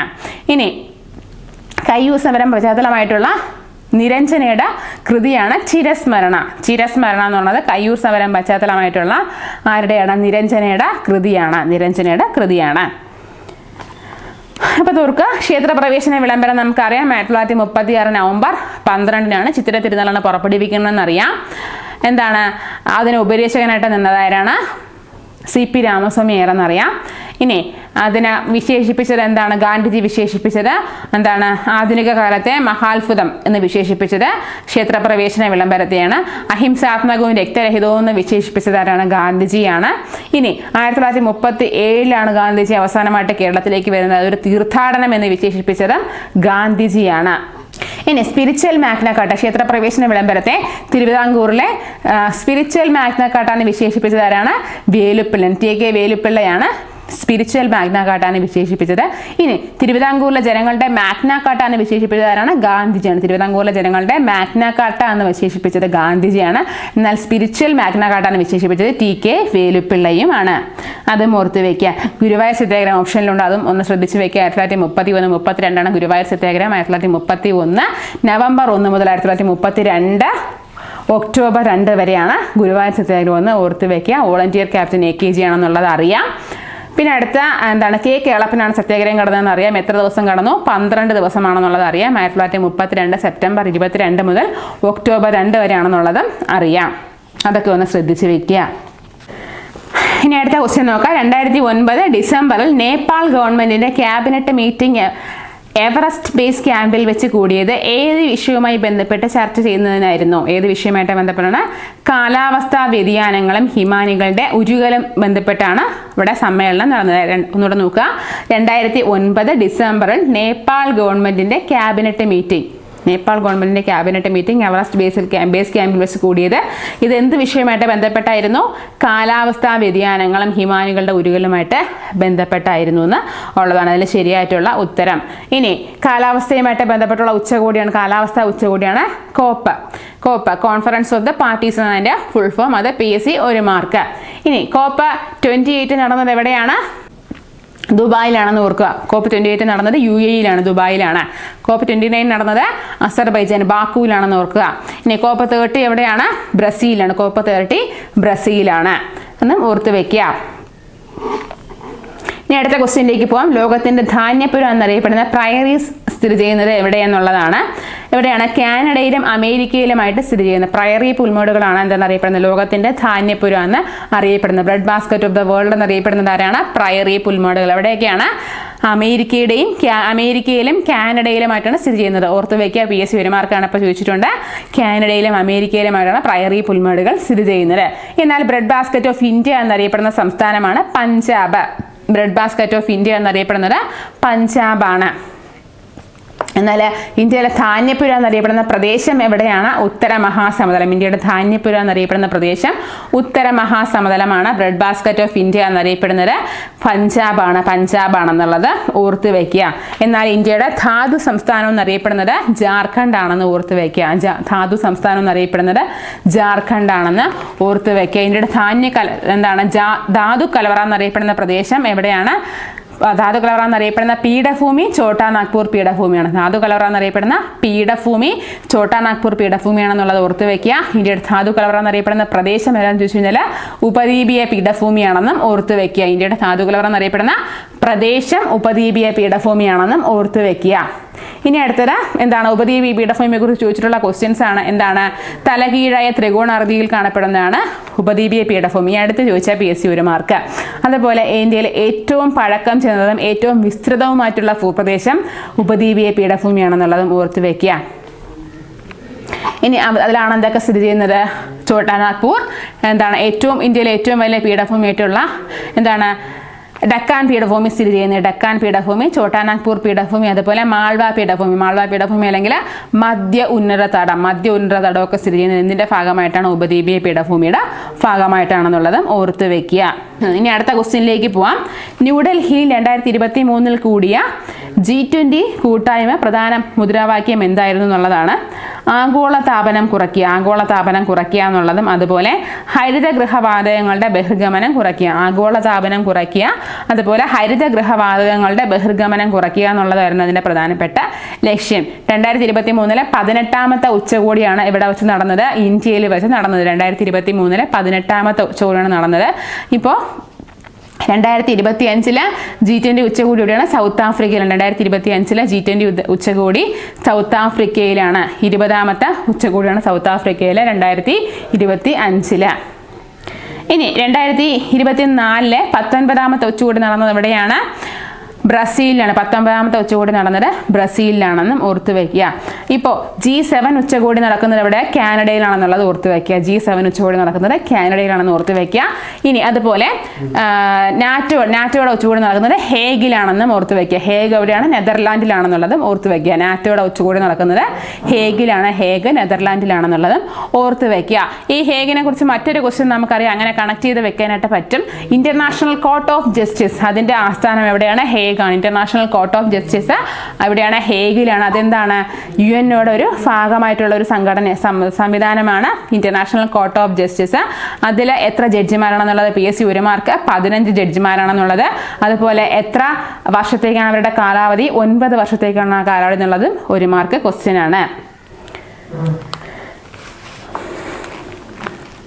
ഇനി അടുത്ത ക്വസ്റ്റ്യനിലേക്ക് പോവാം. ഇന്ത്യ വിഭജനത്തെ അടിസ്ഥാനമാക്കി പമേല റൂക്സ് സംവിധാനം ചെയ്ത ചലച്ചിത്രമാണ് ഏതാണ്? Train to Pakistan. ഇന്ത്യ വിഭജനത്തെ അടിസ്ഥാനമാക്കി പമേല റൂക്സ് സംവിധാനം ചെയ്ത ചിത്രമാണ് train to Pakistan. Train to Pakistan എന്നുള്ളൊരു ബുക്ക് ഉണ്ട്. ആരുടെയാണ്? ഖുഷ്വന്ത് സിംഗിന്റെ ബുക്കാണ് ട്രെയിൻ ടു പാകിസ്ഥാൻ എന്നുള്ളത്. ഇനി അത് മറ്റൊരു പുസ്തകമാണ് EM ഫോസ്റ്ററിന്റെ മറ്റൊരു പുസ്തകമാണ് A Passage to India എന്നുള്ളത് EM ഫോസ്റ്ററിന്റെ മറ്റൊരു പുസ്തകമാണ്. ട്രെയിൻ ടു പാകിസ്ഥാൻ എന്നുള്ളത് ആരുടെ സിനിമയാണ്? പമേല റൂക്സ് സംവിധാനം ചെയ്ത സിനിമയാണ് ട്രെയിൻ ടു പാകിസ്ഥാൻ എന്നുള്ളത്. ബുക്ക് ആരുടെയാണ്? ഖുഷ്വന്ത് സിംഗിന്റെ ബുക്കാണെന്നുള്ളതും ഓർത്തു വയ്ക്കുക. ഇനി അടുത്തത് ജമ്മു കാശ്മീർ ഇന്ത്യ പാകിസ്ഥാൻ അതിർത്തിയിലുള്ള ബാഗ്ലിഹാർ അണക്കെട്ട് സ്ഥിതി ചെയ്യുന്നത് ഏത് നദിയിലാണ്? ചിനാബ് നദിയിലാണ്. ബാഗ്ലിഹാർ അണക്കെട്ട് ചിനാബ് നദിയിലാണെന്നുള്ളതും ഓർത്തു വെക്കുക. ചിനാബ് നദിയെ പറയുമ്പോഴത്തേക്ക് ചിനാബ് നദിയിലാണ് പുതിയ പാലം വന്നത്. ചിനാബ് പാലം എന്താണ് അതിന്റെ പ്രത്യേകത? ലോകത്തിലെ ഏറ്റവും ഉയരം കൂടിയ റെയിൽ പാലമാണ്, ഏറ്റവും ഉയരം കൂടിയ ആർച്ച് പാലമാണ്, റെയിൽവേ ആർച്ച് പാലമാണ് ചിനാബ് നദിയിലെ ചിനാബ് പാലം എന്നുള്ളത് ഓർത്ത് വയ്ക്കുക. അതിൽ നിന്ന് ഒരു ക്വസ്റ്റ്യൻ ഉറപ്പായിട്ടും വരാൻ ചാൻസ് ഉള്ളതാണ്. ഉദ്ഘാടനം ചെയ്തത് എന്നാണ്? നരേന്ദ്രമോദി ഉദ്ഘാടനം ചെയ്ത് 2025 ജൂൺ 6 ഉദ്ഘാടനം ചെയ്തതെന്നുള്ളത് ഓർത്ത് വയ്ക്കുക. 2025 ജൂൺ 6 ഉദ്ഘാടനം ചെയ്തത് ചിനാബ് നദിയിലാണ്. ഇനി ഇപ്പൊ ഇവിടെ ചോദിച്ച ക്വസ്റ്റ്യൻ ബാഗ്ലിഹാർ അണക്കെട്ട് ചിനാബ് നദിയിലാണെന്നുള്ളത് ഓർത്ത് വയ്ക്കുക. ചിനാബിന്റെ പ്രത്യേകത എന്താണ്? സിന്ധുവിന്റെ ഏറ്റവും വലിയ പോഷക നദിയാണ് ചിനാബ് നദി. സിന്ധുവിന്റെ ഏറ്റവും വലിയ പോഷക നദിയാണ് ചിനാബ് നദി എന്നുള്ളത് ഓർത്തു വെക്കുക. ഇനി അതുപോലെ സിന്ധു നദീജല കരാർ എന്നാണെന്ന് ഓർത്തു വെക്കുക. 1960 എന്നാണെന്ന് ഓർത്തു വെക്കുക. സെപ്റ്റംബർ 19 ആണെന്നുള്ളത് ഓർത്ത് വയ്ക്കുക. സിന്ധു നദീജല കരാർ 1960 സെപ്റ്റംബർ 19 ആണെന്നുള്ളത് ഓർത്ത് വയ്ക്കുക. ഈ സിന്ധു നദീജല കരാർ പ്രകാരം ഈ സിന്ധു ചലം ചിനാബ് ആർക്ക് അവകാശപ്പെട്ട നദികളാണ്? പാകിസ്ഥാൻ അവകാശപ്പെട്ട നദികളാണ്. ഇനി രവി, ബിയാസ്, സത്ലജ് ആർക്ക് അവകാശപ്പെട്ടതാണ്? ഇന്ത്യക്ക് അവകാശപ്പെട്ട നദികളാണ്. അതൊന്ന് ഓർത്ത് വയ്ക്കുക. വരും പരീക്ഷകളിൽ ഏതെങ്കിലും ഒന്നിന് ചോദിക്കാൻ സാധ്യതയുണ്ട്. ലോകത്തിലെ ഏറ്റവും ഉയരം കൂടിയ റെയിൽവേ ആർച്ച് പാലമാണ് ചിനാബ് പാലം എന്ന് ഓർത്ത് വെക്കുക. നീളം എന്താണ്? 1315 മീറ്ററാണ് നീളം എന്നുള്ളത് ഓർത്ത് വയ്ക്കുക. ഇനി ചിനാബ് നദീനിരപ്പിലുള്ള ഉയരം എന്നുള്ളത് 359 മീറ്ററാണ്. 359 മീറ്ററുമാണ് ചിനാബ് നദീനിരപ്പിൽ നിന്നുള്ള പാലത്തിന്റെ ഉയരം. എവിടെയാണ്? റിയാസി ജില്ലയിലാണെന്നുള്ളത് ഓർത്ത് വയ്ക്കുക. റിയാസി ജില്ലയിലാണെന്നുള്ളത് ഓർത്ത് വയ്ക്കുക. ഇവിടെയൊക്കെ ബന്ധിപ്പിക്കുന്നു കൗരി ബക്കൽ പ്രദേശങ്ങളാണ് ബന്ധിപ്പിക്കുന്നത്. കൗരി ബക്കൽ പ്രദേശങ്ങളെ ബന്ധിപ്പിക്കും എന്നുള്ളത് ചോദിക്കാൻ സാധ്യതയുള്ളതാണ്. ഇനി ഏറ്റവും ഉയരമുള്ള 16ാമത്തെ പാലമാണല്ലോ, ഏറ്റവും ഉയരത്തിലുള്ള 16ാമത്തെ പാലമാണെന്നുള്ളത് ഓർത്ത് വയ്ക്കുക. ഇനി സലാൽ ജലവൈദ്യുത പദ്ധതി സ്ഥിതി ചെയ്യുന്നത് ചിനാബ് നദിയിലാണ്. ഈ പാലത്തിൻ്റെ അവിടെ അടുത്താണെന്നുള്ളത് ഓർത്ത് വെക്കുക. സലാൽ ജലവൈദ്യുത പദ്ധതി എവിടെയാണ്? ചിനാബ് നദിയിലാണ്. അതുപോലെ ബാഗ്ലിഹാർ അണക്കെട്ട് ചിനാബ് നദിയിലാണെന്നുള്ളത് ഓർത്ത് വെക്കുക. ചിനാബ് പാലം അടുത്ത പരീക്ഷകളിൽ വരാൻ പറ്റുന്ന ഒരു നല്ല ക്വസ്റ്റ്യൻ ആണെന്നുള്ളത് മറക്കാതിരിക്കുക. ഇനി അടുത്ത ക്വസ്റ്റ്യൻ 2025 മെയ് 2 പ്രധാനമന്ത്രി നരേന്ദ്രമോദി ഉദ്ഘാടനം ചെയ്ത വിഴിഞ്ഞം തുറമുഖത്തിന്റെ പ്രധാന സവിശേഷതകളാണ് ചോദിച്ചിരിക്കുന്നത്. 2025 മെയ് 2 പ്രധാനമന്ത്രി നരേന്ദ്രമോദി ഉദ്ഘാടനം ചെയ്ത വിഴിഞ്ഞം തുറമുഖത്തിന്റെ പ്രധാനപ്പെട്ട സവിശേഷതകൾ. ഇന്ത്യയിലെ ആദ്യത്തെ ആഴക്കടൽ ഷിപ്മെന്റ് തുറമുഖമാണ്. ശരിയാണ്, ഇന്ത്യയിലെ ആദ്യത്തെ ആഴക്കടൽ ഷിപ്മെന്റ് തുറമുഖമാണ് വിഴിഞ്ഞം തുറമുഖം.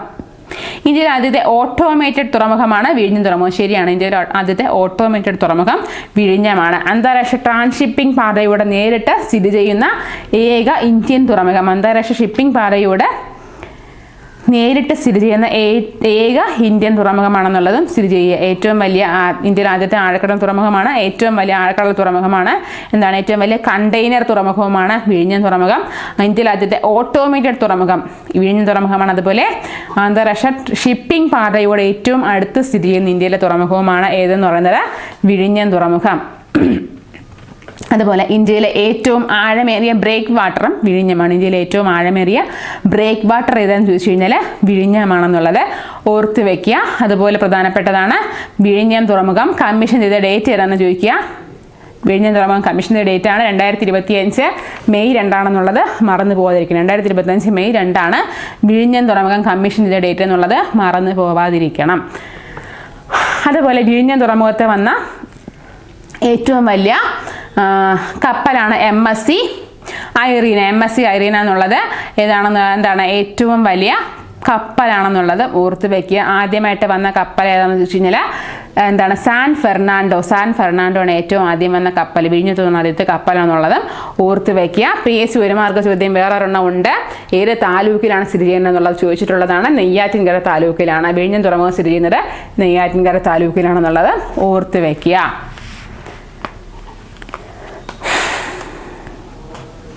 അതുപോലെ ചോദിച്ചിട്ടുള്ള മറ്റൊരു താലൂക്ക് ചോദിച്ചിട്ടുള്ളതാണ് മുതലമട പഞ്ചായത്തിലാണ്. ഏത് സ്ഥിതി ചെയ്യുന്നത്? പറമ്പിക്കുളം സ്ഥിതി ചെയ്യുന്നത് ഏത് പഞ്ചായത്തിലാണെന്ന് ചോദിച്ചു കഴിഞ്ഞാൽ മുതലമട പഞ്ചായത്ത്. അതും PSC ഒരു മാർക്ക് ചോദ്യമാണ്, മറന്നു പോവാതിരിക്കുക. അപ്പം നമ്മളിനി നോക്കുന്നത് അടുത്തിനി കോൺസ്റ്റിറ്റ്യൂഷൻ്റെ ഭാഗത്തു നിന്നുള്ളൊരു കുറച്ച് ക്വസ്റ്റ്യൻസാണ് നോക്കുന്നത്. ഈ സെയിം ക്വസ്റ്റ്യൻ പേപ്പറിൽ തന്നെയാണ്. നമുക്ക് എന്തായാലും കോൺസ്റ്റിറ്റ്യൂഷൻ കുറച്ചൊന്ന് നല്ലതായിട്ട് നോക്കി കഴിഞ്ഞാൽ ഒരു ക്വസ്റ്റ്യനും നമ്മുടെ കയ്യിൽ നിന്ന് പോവാതെ മാക്സിമം എല്ലാ ക്വസ്റ്റ്യനും നമുക്ക് കിട്ടാവുന്ന തരത്തിലുള്ളതാണ് കോൺസ്റ്റിറ്റ്യൂഷൻ എന്നുള്ളത്. നല്ലതായിട്ട് നോക്കി കഴിഞ്ഞാൽ നല്ലതായിട്ട് മാർക്ക് സ്കോർ ചെയ്യാൻ പറ്റുന്ന ഒരു ഏരിയ ആണ്. അപ്പം നമുക്ക് കോൺസ്റ്റിറ്റ്യൂഷൻ്റെ ക്വസ്റ്റ്യൻസും കൂടെ നോക്കാം. നമുക്ക് വളരെ ഫെമിലിയർ ആയിട്ടുള്ളതാണ്, നിങ്ങൾക്കെല്ലാം അറിയാവുന്ന ക്വസ്റ്റ്യൻസ് ആണ്. ഇന്ത്യൻ ഭരണഘടനാ നിർമ്മാണ സമിതിയുടെ ആദ്യത്തെ സമ്മേളനം നടന്നത് അറിയാം. 1946 ഡിസംബർ 9 അറിയാം. രൂപീകരിച്ച 1946 ഡിസംബർ 6 കാര്യം അറിയാം. ഇനി 1947 ഡിസംബർ 11 പ്രത്യേകത അറിയാം. ഡോക്ടർ രാജേന്ദ്ര പ്രസാദ് ഭരണഘടനാ നിർമ്മാണ സമിതിയുടെ സ്ഥിര അധ്യക്ഷനായിട്ട് വന്നു എന്നുള്ളത് അറിയാം. അപ്പോൾ താൽക്കാലിക അധ്യക്ഷൻ ആരാന്ന് ചോദിക്കും. സച്ചിദാനന്ദ സിൻഹയാണ് താൽക്കാലിക അധ്യക്ഷൻ. ഈ ഇടയ്ക്ക് ചോദിച്ച ക്വസ്റ്റ്യൻ ആണ്. താൽക്കാലിക അധ്യക്ഷനായിരുന്നു സച്ചിദാനന്ദ സിൻഹ. സ്ഥിര അധ്യക്ഷൻ ആരായിരുന്നു? ഡോക്ടർ രാജേന്ദ്ര പ്രസാദ്. ഇനി ഭരണഘടനാ നിർമ്മാണ സമിതിയുടെ വൈസ് ചെയർമാൻ ആരായിരുന്നു? HC Mukherjee. Vice chairman HC Mukherjee. ഉപദേശകൻ BN റാവു ആണെന്നുള്ളത് അറിയാം. ഇനി ഡിസംബർ 13 എന്താ നടന്നതെന്ന് അറിയാം. ലക്ഷ്യപ്രമേയം അവതരിപ്പിച്ചു എന്നുള്ളത് അറിയാം.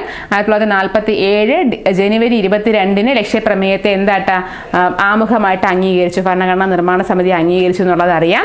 47 ജൂലൈ 22 എന്താ സംഭവിച്ചു എന്നുള്ളത് അറിയാം. ഭരണഘടനാ നിർമ്മാണ സമിതി ദേശീയ പതാക അംഗീകരിച്ചു എന്നുള്ള കാര്യം അറിയാം. 1947 ഓഗസ്റ്റ് 29 എന്ത് സംഭവിച്ചു എന്നുള്ളത് അറിയാം. ഡ്രാഫ്റ്റിംഗ് കമ്മിറ്റി വന്നതാണെന്നുള്ളത് അറിയാം. ഇനി അടുത്ത 47 ഓഗസ്റ്റ് 29 7 അംഗങ്ങളുള്ള ഡ്രാഫ്റ്റിംഗ് കമ്മിറ്റിയുടെ ചെയർമാൻ ഡോക്ടർ BR അംബേദ്കർ ആണെന്നുള്ളതും അറിയാം. ഈ കഴിഞ്ഞ എക്സാമിന് ഡ്രാഫ്റ്റിംഗ് കമ്മിറ്റിയിലുള്ള അംഗങ്ങളിൽ ഉൾപ്പെടാത്ത ആരാന്ന് ചോദിച്ചത് അത് വ്യക്തമായിട്ട് നോക്കി വെച്ചിരിക്കുക. നമ്മുടെ മുമ്പത്തെ ക്ലാസ്സിലൊക്കെ അത് റിപ്പീറ്റ് ചെയ്തിട്ടുണ്ട്. ഇപ്പം നമ്മളതിൽ പോകുന്നില്ല. ഇനി അടുത്ത ക്വസ്റ്റ്യനിലേക്ക് പോകാം. താഴെ കൊടുത്തിരിക്കുന്നവയിൽ വിദ്യാഭ്യാസ അവകാശത്തെ സംബന്ധിച്ച് ശരിയായ പ്രസ്താവന ഉണ്ടെന്നുള്ളതാണ്. അതൊന്ന് നോക്കാം. വിദ്യാഭ്യാസ അവകാശം 86 ഭരണഘടനാ ഭേദഗതിയുമായി ബന്ധപ്പെട്ടിരിക്കുന്നു. 86 ഭരണഘടനാ ഭേദഗതി ശരിയാണ്. 86 ഭരണഘടനാ ഭേദഗതി 2002 വിദ്യാഭ്യാസ അവകാശ നിയമവുമായിട്ട് ബന്ധപ്പെട്ടതാണ്. ഇനി അത് 2008 ഈ നിയമം നിലവിൽ വന്നതെന്ന് കൊടുത്തിട്ടുണ്ട്. 2008 അല്ല, 2009 ഈ നിയമം വന്നത്. 2009 ഈ നിയമം പാസ്സാക്കുന്നത് എന്ന നിയമം നിലവിൽ വരുന്നത് 2010 ഈ നിയമം നിലവിൽ വരുന്നത്. വിദ്യാഭ്യാസ അവകാശ നിയമം എന്നാണ് പാസ്സാകുന്നത് 2009 നിലവിൽ വരുന്നത് 2010 ഏപ്രിൽ 1 മറന്നു പോവാതിരിക്കുക. 86 ഭരണഘടനാ ഭേദഗതി 2002 ഓർക്കുക. 21A 6 മുതൽ 14 വയസ്സുള്ള കുട്ടികളുടെ വിദ്യാഭ്യാസ സൗജന്യവും നിർബന്ധിതമായിട്ടുള്ള വിദ്യാഭ്യാസവും എന്ന് ഓർത്ത് വയ്ക്കുക. 21A ആർട്ടിക്കിൾ 21A എന്നുള്ളത് ഓർത്ത് വയ്ക്കുക. അതിൽ കൂട്ടിച്ചേർത്താണ് 51A 11ാമത്തെ മൗലിക ചുമതല 51A K കൂട്ടിച്ചേർത്തു എന്നുള്ളത് മറന്നു പോവാതിരിക്കുക. ഇനി അടുത്തത് ഇന്ത്യൻ ഭരണഘടനയിലെ നീതിന്യായ പുനരവലോകനം എന്ന ആശയം ഏത് ഭരണഘടനയിൽ നിന്ന് കടമെടുത്തതാണെന്നുള്ള ചോദിച്ചിട്ടുണ്ട്. നീതിന്യായ പുനരവലോകനം എന്താ സംഭവം? ജുഡീഷ്യൽ റിവ്യൂ കടമെടുത്ത എവിടെ നിന്നാണ്? അമേരിക്കയിൽ നിന്നാണ്. ജുഡീഷ്യൽ റിവ്യൂ, ഇംപീച്ച്മെന്റ്, അതുപോലെ എന്താണ് ഇംപീച്ച്മെന്റ്, ജുഡീഷ്യൽ റിവ്യൂ, സുപ്രീം കോടതി, ഹൈക്കോടതി എന്നീ ആശയങ്ങളെ മൗലിക അവകാശങ്ങളൊക്കെ കടമെടുത്ത എവിടെ നിന്നാണ്? അമേരിക്കയിൽ നിന്നാണെന്നുള്ള കാര്യം മറന്നു പോകാതിരിക്കുക. പ്രസിഡന്റ്, വൈസ് പ്രസിഡന്റ് എന്നുള്ള ആശയം കടമെടുത്തതും അമേരിക്കയിൽ നിന്നാണ്. മൗലിക അവകാശം, ജുഡീഷ്യൽ റിവ്യൂ എന്താണ് ഇതൊക്കെ കടമെടുത്തത് അമേരിക്കയിൽ നിന്നാണ്. ഇടയ്ക്കിടയ്ക്ക് ചോദിക്കുന്നതാണ്, ഓർത്ത് വയ്ക്കുക. ഇനി അടുത്തത് ഇന്ത്യയുടെ ഇനി അടുത്ത് ബ്രിട്ടനിൽ നിന്ന് കടമെടുത്ത എന്തൊക്കെയുണ്ട്? ബ്രിട്ടനിൽ നിന്ന് കടമെടുത്താണ് കഴിഞ്ഞ എക്സാമിന് ചോദിച്ചത്. എന്താണ്? റൂൾ ഓഫ് ലാ, നിയമവാഴ്ച കടമെടുത്തത് ബ്രിട്ടനിൽ നിന്നാണ്. റിട്ട് കടമെടുത്തത് ബ്രിട്ടനിൽ നിന്നാണ്. പാർലമെന്റ് സംവിധാനം കടമെടുത്തത് ബ്രിട്ടനിൽ നിന്നാണ്. ക്യാബിനറ്റ് സംവിധാനം കടമെടുത്തത് ബ്രിട്ടനിൽ നിന്നാണ്. അതുപോലെ എന്താണ്? സിംഗിൾ സിറ്റിസൺഷിപ്പ്, ഏക പൗരത്വം കടമെടുത്തത് ബ്രിട്ടനിൽ നിന്നാണ്. ഇനി ദ്വിമണ്ഡല നിയമനിർമ്മാണ സഭ, ബൈക്യാമറൽ ലെജിസ്ലേച്ചർ കടമെടുത്തത് ബ്രിട്ടനിൽ നിന്നാണെന്നുള്ള കാര്യം മറന്നു പോവാതിരിക്കുക. ഇനി ഫ്രാൻസിൽ നിന്ന് കടമെടുത്തത് എന്തൊക്കെയാണ്? റിപ്പബ്ലിക്, സ്വാതന്ത്ര്യം, സമത്വം, സാഹോദര്യം, റിപ്പബ്ലിക് എന്നീ ആശയങ്ങൾ കടമെടുത്തത് ഫ്രാൻസിൽ നിന്നാണെന്നുള്ള കാര്യം മറന്നു പോകാതിരിക്കുക. അയർലൻഡിൽ നിന്ന് കടമെടുത്തതാണ് DPSP, directive principles of state policy കടമെടുത്തത് അയർലൻഡിൽ നിന്നാണ്. അതുപോലെ എന്താണ്? രാജ്യസഭയിലേക്ക് 12 പേരെ ആര് നോമിനേറ്റ് ചെയ്യും? പ്രസിഡന്റ് നോമിനേറ്റ് ചെയ്യും. രാജ്യസഭയിലേക്ക് 12 പേരെ പ്രസിഡന്റ് നോമിനേറ്റ് ചെയ്യുന്നു. ഈ 12 പേര് നോമിനേറ്റ് ചെയ്യും എന്നുള്ള ആശയം കടമെടുത്തിരിക്കുന്നത് അയർലൻഡ് എന്നുള്ള കാര്യം മറന്നു പോവാതിരിക്കുക. എന്നാൽ എന്താണ് നോമിനേറ്റ് എന്നല്ല രാജ്യസഭ ഇലക്ഷൻ കടമെടുത്തിരിക്കുന്നത് എവിടെ നിന്നാണ്? സൗത്ത് ആഫ്രിക്കയിൽ നിന്നാണ്. രാജ്യസഭ ഇലക്ഷൻ കടമെടുത്തിരിക്കുന്നത് സൗത്ത് ആഫ്രിക്കയിൽ നിന്നുള്ള കാര്യം മറന്നു പോവാതിരിക്കുക. ഇനി അടുത്ത് ജർമ്മനിയിൽ നിന്ന് കടമെടുത്തിരിക്കുകയാണ് എന്താണ്? അടിയന്തരാവസ്ഥ കാലത്ത് മൗലിക അവകാശങ്ങൾ റദ്ദ് ചെയ്യപ്പെടും എന്ന് പറയുന്നത് ജർമ്മനിയിൽ നിന്ന് കടമെടുത്താണ്. എന്നാൽ അടിയന്തരാവസ്ഥ എന്നുള്ള ആശയം കടമെടുത്തിരിക്കുന്നത് ഗവൺമെന്റ് ഓഫ് ഇന്ത്യ ആക്ട് 1935 ആണെന്നുള്ള കാര്യം മറന്നു പോകാതിരിക്കുക. ഏറ്റവും കൂടുതൽ കാര്യങ്ങൾ നമ്മൾ കടമെടുത്തിരിക്കുന്നത് ഗവൺമെന്റ് ഓഫ് ഇന്ത്യ ആക്ട് 1935 ആണ്. അതുകൊണ്ടാണ് അതിനെ blueprint of Indian constitution എന്നറിയപ്പെടുന്നതെന്നും ശ്രദ്ധിക്കുക, ഓർമ്മിച്ച് വെക്കുക. ഇനി അടുത്ത അടിയന്തരാവസ്ഥ കാലത്ത് എന്താണ്? മൗലിക അവകാശങ്ങൾ റദ്ദ് ചെയ്യപ്പെടുന്നത് ആർട്ടിക്കിൾ 359 പ്രകാരവും മൗലിക സ്വാതന്ത്ര്യങ്ങൾ റദ്ദ് ചെയ്യുന്നത് ആർട്ടിക്കിൾ 358 പ്രകാരമാണെന്നുള്ളതും ശ്രദ്ധിക്കുക. മൗലിക സ്വാതന്ത്ര്യം റദ്ദാവുന്ന ആർട്ടിക്കിൾ 358, മൗലിക അവകാശം റദ്ദ് ചെയ്യുന്നത് ആർട്ടിക്കിൾ 359. മറന്നു പോകാതിരിക്കുക. ഇനി അടുത്ത ക്വസ്റ്റ്യനിലേക്ക് പോവാം. ഇന്ത്യയുടെ ഇപ്പോഴത്തെ ദേശീയ മനുഷ്യാവകാശ കമ്മീഷൻ ചെയർമാൻ ആരാണെന്നുള്ളതാണ് ജസ്റ്റിസ് വി രാമസുബ്രഹ്മണ്യമാണ് ഇന്ത്യയിലെ ദേശീയ മനുഷ്യാവകാശ കമ്മീഷന്റെ ചെയർമാൻ. മനുഷ്യാവകാശ കമ്മീഷൻ വന്ന എന്നാണ്? 93 ഒക്ടോബർ 12 മനുഷ്യാവകാശ കമ്മീഷൻ വന്നത്. മനുഷ്യാവകാശ നിയമം പാസ്സാക്കുന്നത് 1993 സെപ്റ്റംബർ 28 മറന്നു പോവാതിരിക്കുക. ഇനി മനുഷ്യാവകാശ കമ്മീഷനിൽ എത്ര അംഗങ്ങളുണ്ട്? 6 അംഗങ്ങളുണ്ടെന്നുള്ളത് മറന്നു പോവാതിരിക്കുക. മനുഷ്യാവകാശ കമ്മീഷൻ ചെയർമാൻ വി രാമസുബ്രഹ്മണ്യമാണ്. ഇനി അടുത്തൊരു സംസ്ഥാന മനുഷ്യാവകാശ കമ്മീഷൻ വന്ന എന്നാണ്? 98 ഡിസംബർ 11 മറന്നു പോകാതിരിക്കുക. എത്ര അംഗങ്ങളാണ്? 3 അംഗങ്ങളാണുള്ളത്. ചെയർമാൻ ആരാണ്? അലക്സാണ്ടർ തോമസ് ആണെന്നുള്ള കാര്യം മറന്നു പോകാതിരിക്കുക. അലക്സാണ്ടർ തോമസ് ആണ് സംസ്ഥാന മനുഷ്യാവകാശ കമ്മീഷന്റെ ചെയർമാൻ എന്നുള്ളത് മറന്നു പോകാതിരിക്കുക. 1998 ഡിസംബർ 11 രൂപീകരിച്ചിരിക്കുന്നത്. അടുത്ത ക്വസ്റ്റ്യനിലേക്ക് പോവാം. ഇന്ത്യയുടെ സ്വതന്ത്ര തെരഞ്ഞെടുപ്പ് കമ്മീഷനെ കുറിച്ച് പ്രതിപാദിക്കുന്ന ഭരണഘടനാ വകുപ്പ്, ഇലക്ഷൻ കമ്മീഷനെ കുറിച്ചുള്ള വകുപ്പ് ഏതാണ്? ആർട്ടിക്കിൾ 324 ഇലക്ഷൻ കമ്മീഷനെ കുറിച്ചുള്ള വകുപ്പ് ആർട്ടിക്കിൾ 324 ഇലക്ഷനെ കുറിച്ച് പറയുന്നത് പാർട്ട് 15 ആർട്ടിക്കിൾ 324 മുതൽ 329 വരെയാണ്. പാർട്ട് 15 ആർട്ടിക്കിൾ 324 മുതൽ 329 വരെയാണ് ഇലക്ഷനെ കുറിച്ച് പറയുന്നത്. ആർട്ടിക്കിൾ 326 പറയുന്നത് എന്താണ്? സാർവത്രിക പ്രായപൂർത്തി, വോട്ടവകാശം. ആർട്ടിക്കിൾ 326 സാർവത്രിക സാർവത്രിക പ്രായപൂർത്തി വോട്ടവകാശം. 327 ആർട്ടിക്കിൾ 327 എന്താണ്? ജനപ്രാതിനിധ്യ നിയമം. ആർട്ടിക്കിൾ 327 ജനപ്രാതിനിധ്യ നിയമമാണ്. 324 മുതൽ 329 വരെ ഇലക്ഷനെ കുറിച്ച് പറയുന്നു എന്നുള്ളതും ശ്രദ്ധിച്ചു വെക്കുക. ഇനി ഇതിൽ ആദ്യമായിട്ട് വോട്ടിംഗ് പ്രായം വോട്ടിംഗ് പ്രായം 21 18 ആക്കിയത് അമെൻമെന്റ് പ്രകാരമാണ്. 61-ാം ഭേദഗതി 1989 പ്രകാരമാണെന്നുള്ളത് മറന്നു പോകാതിരിക്കുക. വോട്ടിംഗ് പ്രായം 21 18 ആക്കി കുറച്ചു. അത് ഏത് ആർട്ടിക്കിളാണ് അമെൻഡ് ചെയ്തത്? 326 ആർട്ടിക്കിൾ അമെൻഡ് ചെയ്താണ് വോട്ടിംഗ് പ്രായം കുറച്ചതെന്നുള്ളത് മറന്നു പോകാതിരിക്കുക. അതിന് പ്രകാരം ആദ്യമായിട്ട് തെരഞ്ഞെടുപ്പ് നടന്നത് മണിപ്പൂരിലാണെന്നുള്ളതും ശ്രദ്ധിക്കുക. മണിപ്പൂരിലാണ് ആദ്യമായിട്ട് തെരഞ്ഞെടുപ്പ് നടന്നത്. ഏത് പ്രകാരം? സാർവത്രിക പ്രായപൂർത്തി വോട്ടവകാശം പ്രകാരം. അടുത്ത ക്വസ്റ്റ്യനിലേക്ക് പോകാം. താഴെ തന്നിരിക്കുന്ന പ്രസ്താവനകളിൽ സ്വത്തവകാശത്തെക്കുറിച്ച് ശരിയല്ലാത്തത് കണ്ടെത്തുക എന്നുള്ളതാണ്. 42-ാം ഭരണഘടനാ ഭേദഗതിയിലൂടെയാണ് സ്വത്തവകാശം മൗലികാവകാശം അല്ലാതാക്കിയത്. അല്ല. 42-ാം ഭേദഗതി മിനി കോൺസ്റ്റിറ്റ്യൂഷൻ എന്നറിയപ്പെടുന്നത് 1976-ലാണ്. എന്നാൽ സ്വത്തവകാശം മൗലികാവകാശം അല്ലാതാവുന്നത് 44-ാം ഭരണഘടനാ ഭേദഗതിയാണ്. നമ്മൾ ഭേദഗതിയുടെ ക്ലാസ് വളരെ ഭംഗിയായിട്ട് എല്ലാം ഉൾപ്പെടുത്തിക്കൊണ്ട് ഒരു 3-4 ക്ലാസ് നമ്മളെ ഭേദഗതി മാത്രം എടുത്തിട്ടുണ്ട്. അതൊക്കെ ഒന്ന് കണ്ടു നോക്കുക. 12-ലെ 300A ഇപ്പോൾ അതുള്ളത്. ഇപ്പോൾ സ്വത്തവകാശം എന്ന് പറയുന്നത് മൗലിക അവകാശമല്ല, ഒരു നിയമ അവകാശമാണ്. ആർട്ടിക്കിൾ 300A ഉള്ളത്. 200A അല്ല, 300A സ്വത്തവകാശം ഉള്ളത്. പാർട്ട് 12-ലാണ് ഫിനാൻസ് ആൻഡ് പ്രോപ്പർട്ടി എന്നുള്ള ഭാഗത്താണ് കിടക്കുന്നത്. ഇപ്പോൾ നിയമ അവകാശമാണ്. 1973-ലെ സുപ്രീം കോടതി വിധി പ്രകാരം സ്വത്തവകാശം ഭരണഘടനയുടെ അടിസ്ഥാന ഘടനയിൽ ഉൾപ്പെടുന്നതല്ല. അത് ഇതിൽ ശരിയായിട്ടുള്ള സ്റ്റേറ്റ്മെന്റ് അല്ല. അപ്പം ശരിയായിട്ടുള്ള സ്റ്റേറ്റ്മെന്റ് 1973-ലെ സുപ്രീം കോടതി വിധി പ്രകാരം സ്വത്തവകാശം ഭരണഘടനയുടെ അടിസ്ഥാന ഘടനയിൽ ഉൾപ്പെടുത്തുന്നില്ല. എന്താണ് പ്രത്യേകത? 1973-ലാണ് കേശവാനന്ദ ഭാരതി കേസ്. 1973-ലെ കേശവാനന്ദ ഭാരതി കേസ് എന്താ പ്രത്യേകത? നമ്മൾ പറഞ്ഞ് കേട്ട് വളരെ പരിചയമായിട്ടുള്ളതാണ്. കേശവാനന്ദ ഭാരതി കേസ് ആമുഖം ഭരണഘടനയുടെ ഭാഗമാണ് എന്ന് പറഞ്ഞ കേസാണ് കേശവാനന്ദ ഭാരതി കേസ് 1973. എന്നാൽ ആമുഖം ഭരണഘടനയുടെ ഭാഗം അല്ല എന്ന് പറഞ്ഞ കേസാണ് ബെറൂബാരി കേസ് 1960 എന്ന് അറിയാം. ഇനി ഭരണഘടനയുടെ അടിസ്ഥാന പ്രമാണ തത്വങ്ങളെ കുറിച്ച് കോടതി പ്രതിപാദിച്ച കേസ് ഏതാണെന്ന് ചോദിച്ചു കഴിഞ്ഞാൽ കേശവാനന്ദ ഭാരതി കേസാണ്. 1973-ലാണെന്നുള്ളത് മറന്നു പോവാതിരിക്കുക. അടുത്ത ക്വസ്റ്റ്യനിലേക്ക് പോവാം. വോട്ടവകാശം 21-ൽ നിന്ന് 18 ആക്കി മാറ്റിയ ഭരണഘടനാ ഭേദഗതി 1989-ലെ 61-ാം ഭേദഗതിയാണ്. അത് നമ്മൾ പറഞ്ഞതാണ്. അടുത്ത ക്വസ്റ്റ്യൻ. സംസ്ഥാന ലിസ്റ്റിൽ ഉൾപ്പെട്ട ഒരു വിഷയം ദേശീയ താൽപര്യത്തിന് വേണ്ടി യൂണിയൻ ലിസ്റ്റിലേക്കോ കൺകറന്റ് ലിസ്റ്റിലേക്കോ മാറ്റുന്നതിന് അംഗീകാരം നൽകേണ്ടത് ആരാണ്? രാജ്യസഭയാണ്. സംസ്ഥാന ലിസ്റ്റിൽ ഉൾപ്പെട്ട ഒരു വിഷയം ദേശീയ താൽപര്യത്തിന് വേണ്ടി യൂണിയൻ ലിസ്റ്റിലേക്കോ കൺകറന്റ് ലിസ്റ്റിലേക്കോ മാറ്റുന്നതിന് അംഗീകാരം നൽകേണ്ടത് രാജ്യസഭയാണ്. അങ്ങനെ സ്റ്റേറ്റ് ലിസ്റ്റിൽ ഉൾപ്പെട്ട ഒരു വിഷയത്തിൽ നിയമം പാസ്സാക്കുന്നത്? പാർലമെന്റിന് നിയമം പാസ്സാക്കാം. ദേശീയ താൽപര്യത്തിന്റെ അടിസ്ഥാനത്തിൽ പാർലമെന്റ് നിയമം പാസ്സാക്കുന്ന ആർട്ടിക്കിളാണ് ആർട്ടിക്കിൾ 249.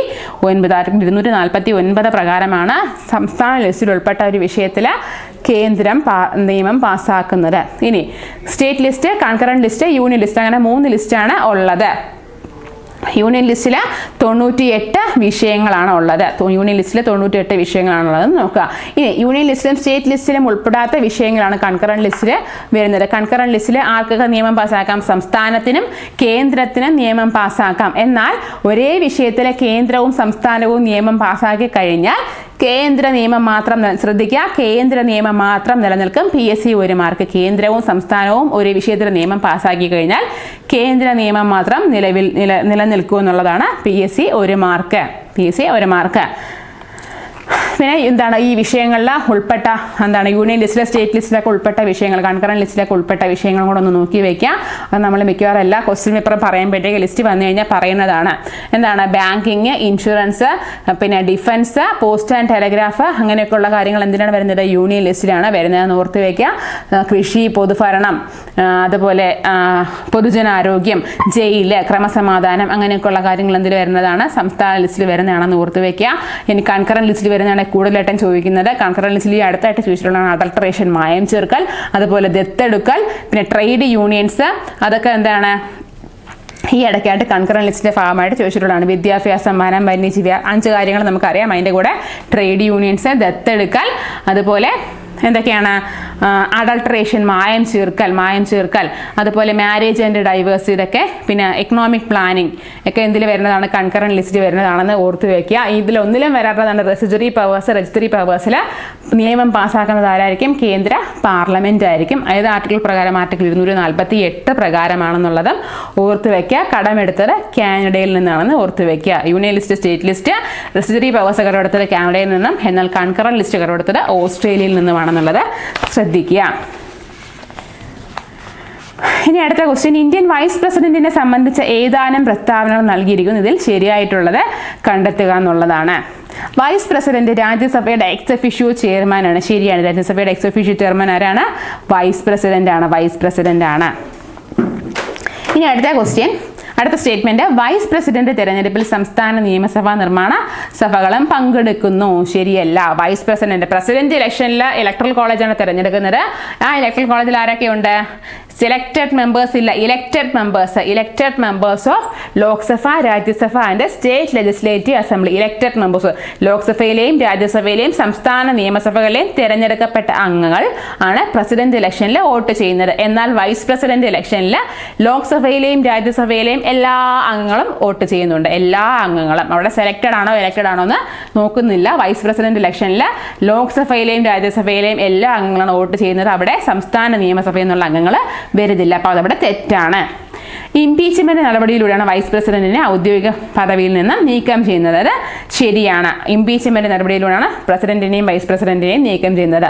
പ്രസിഡന്റിന്റെ ഇംപീച്ച്മെന്റിനെ കുറിച്ച് പറയുന്ന ആർട്ടിക്കിളാണ് ആർട്ടിക്കിൾ 61. ഇവിടെ നിന്ന് കടമെടുത്തു? അമേരിക്കയിൽ നിന്ന് കടമെടുത്തിരിക്കുന്നു. അപ്പോൾ അതും ശരിയാണ്. അടുത്ത ക്വസ്റ്റ്യൻ, ലോക തണ്ണീർത്തട ദിനം ഫെബ്രുവരി 2ആണ്. ലോക തണ്ണീർത്തട ദിനം ഫെബ്രുവരി 2 ആണെന്നുള്ളത് മറന്നു പോകാതെ ഓർത്ത് വയ്ക്കുക. 1971 ഫെബ്രുവരി 2-നാണ് റംസാർ കൺവെൻഷൻ നടന്നത്.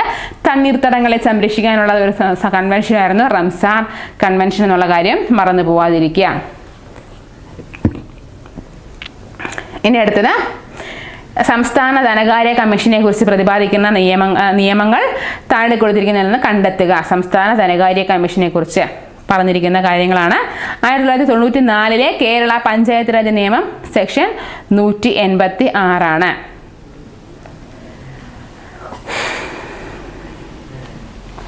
എന്താണ്? ശരിയാണ്. 1994 കേരള പഞ്ചായത്ത് രാജ് നിയമം സെക്ഷൻ 186 ശരിയാണ്. ഇനി അടുത്തതിൽ ശരിയായിട്ടുള്ളത് 1994 കേരള മുനിസിപ്പാലിറ്റി നിയമം സെക്ഷൻ 205 പഞ്ചായത്ത് രാജ് നിയമം സെക്ഷൻ 186, മുനിസിപ്പാലിറ്റി നിയമം സെക്ഷൻ 205 അത് ശ്രദ്ധിച്ചോളുക. അത് രണ്ടുമാണ് അതിൽ ശരിയായിട്ടുള്ള സ്റ്റേറ്റ്മെന്റ്. എന്തിനെ കുറിച്ച് പറയുന്നു?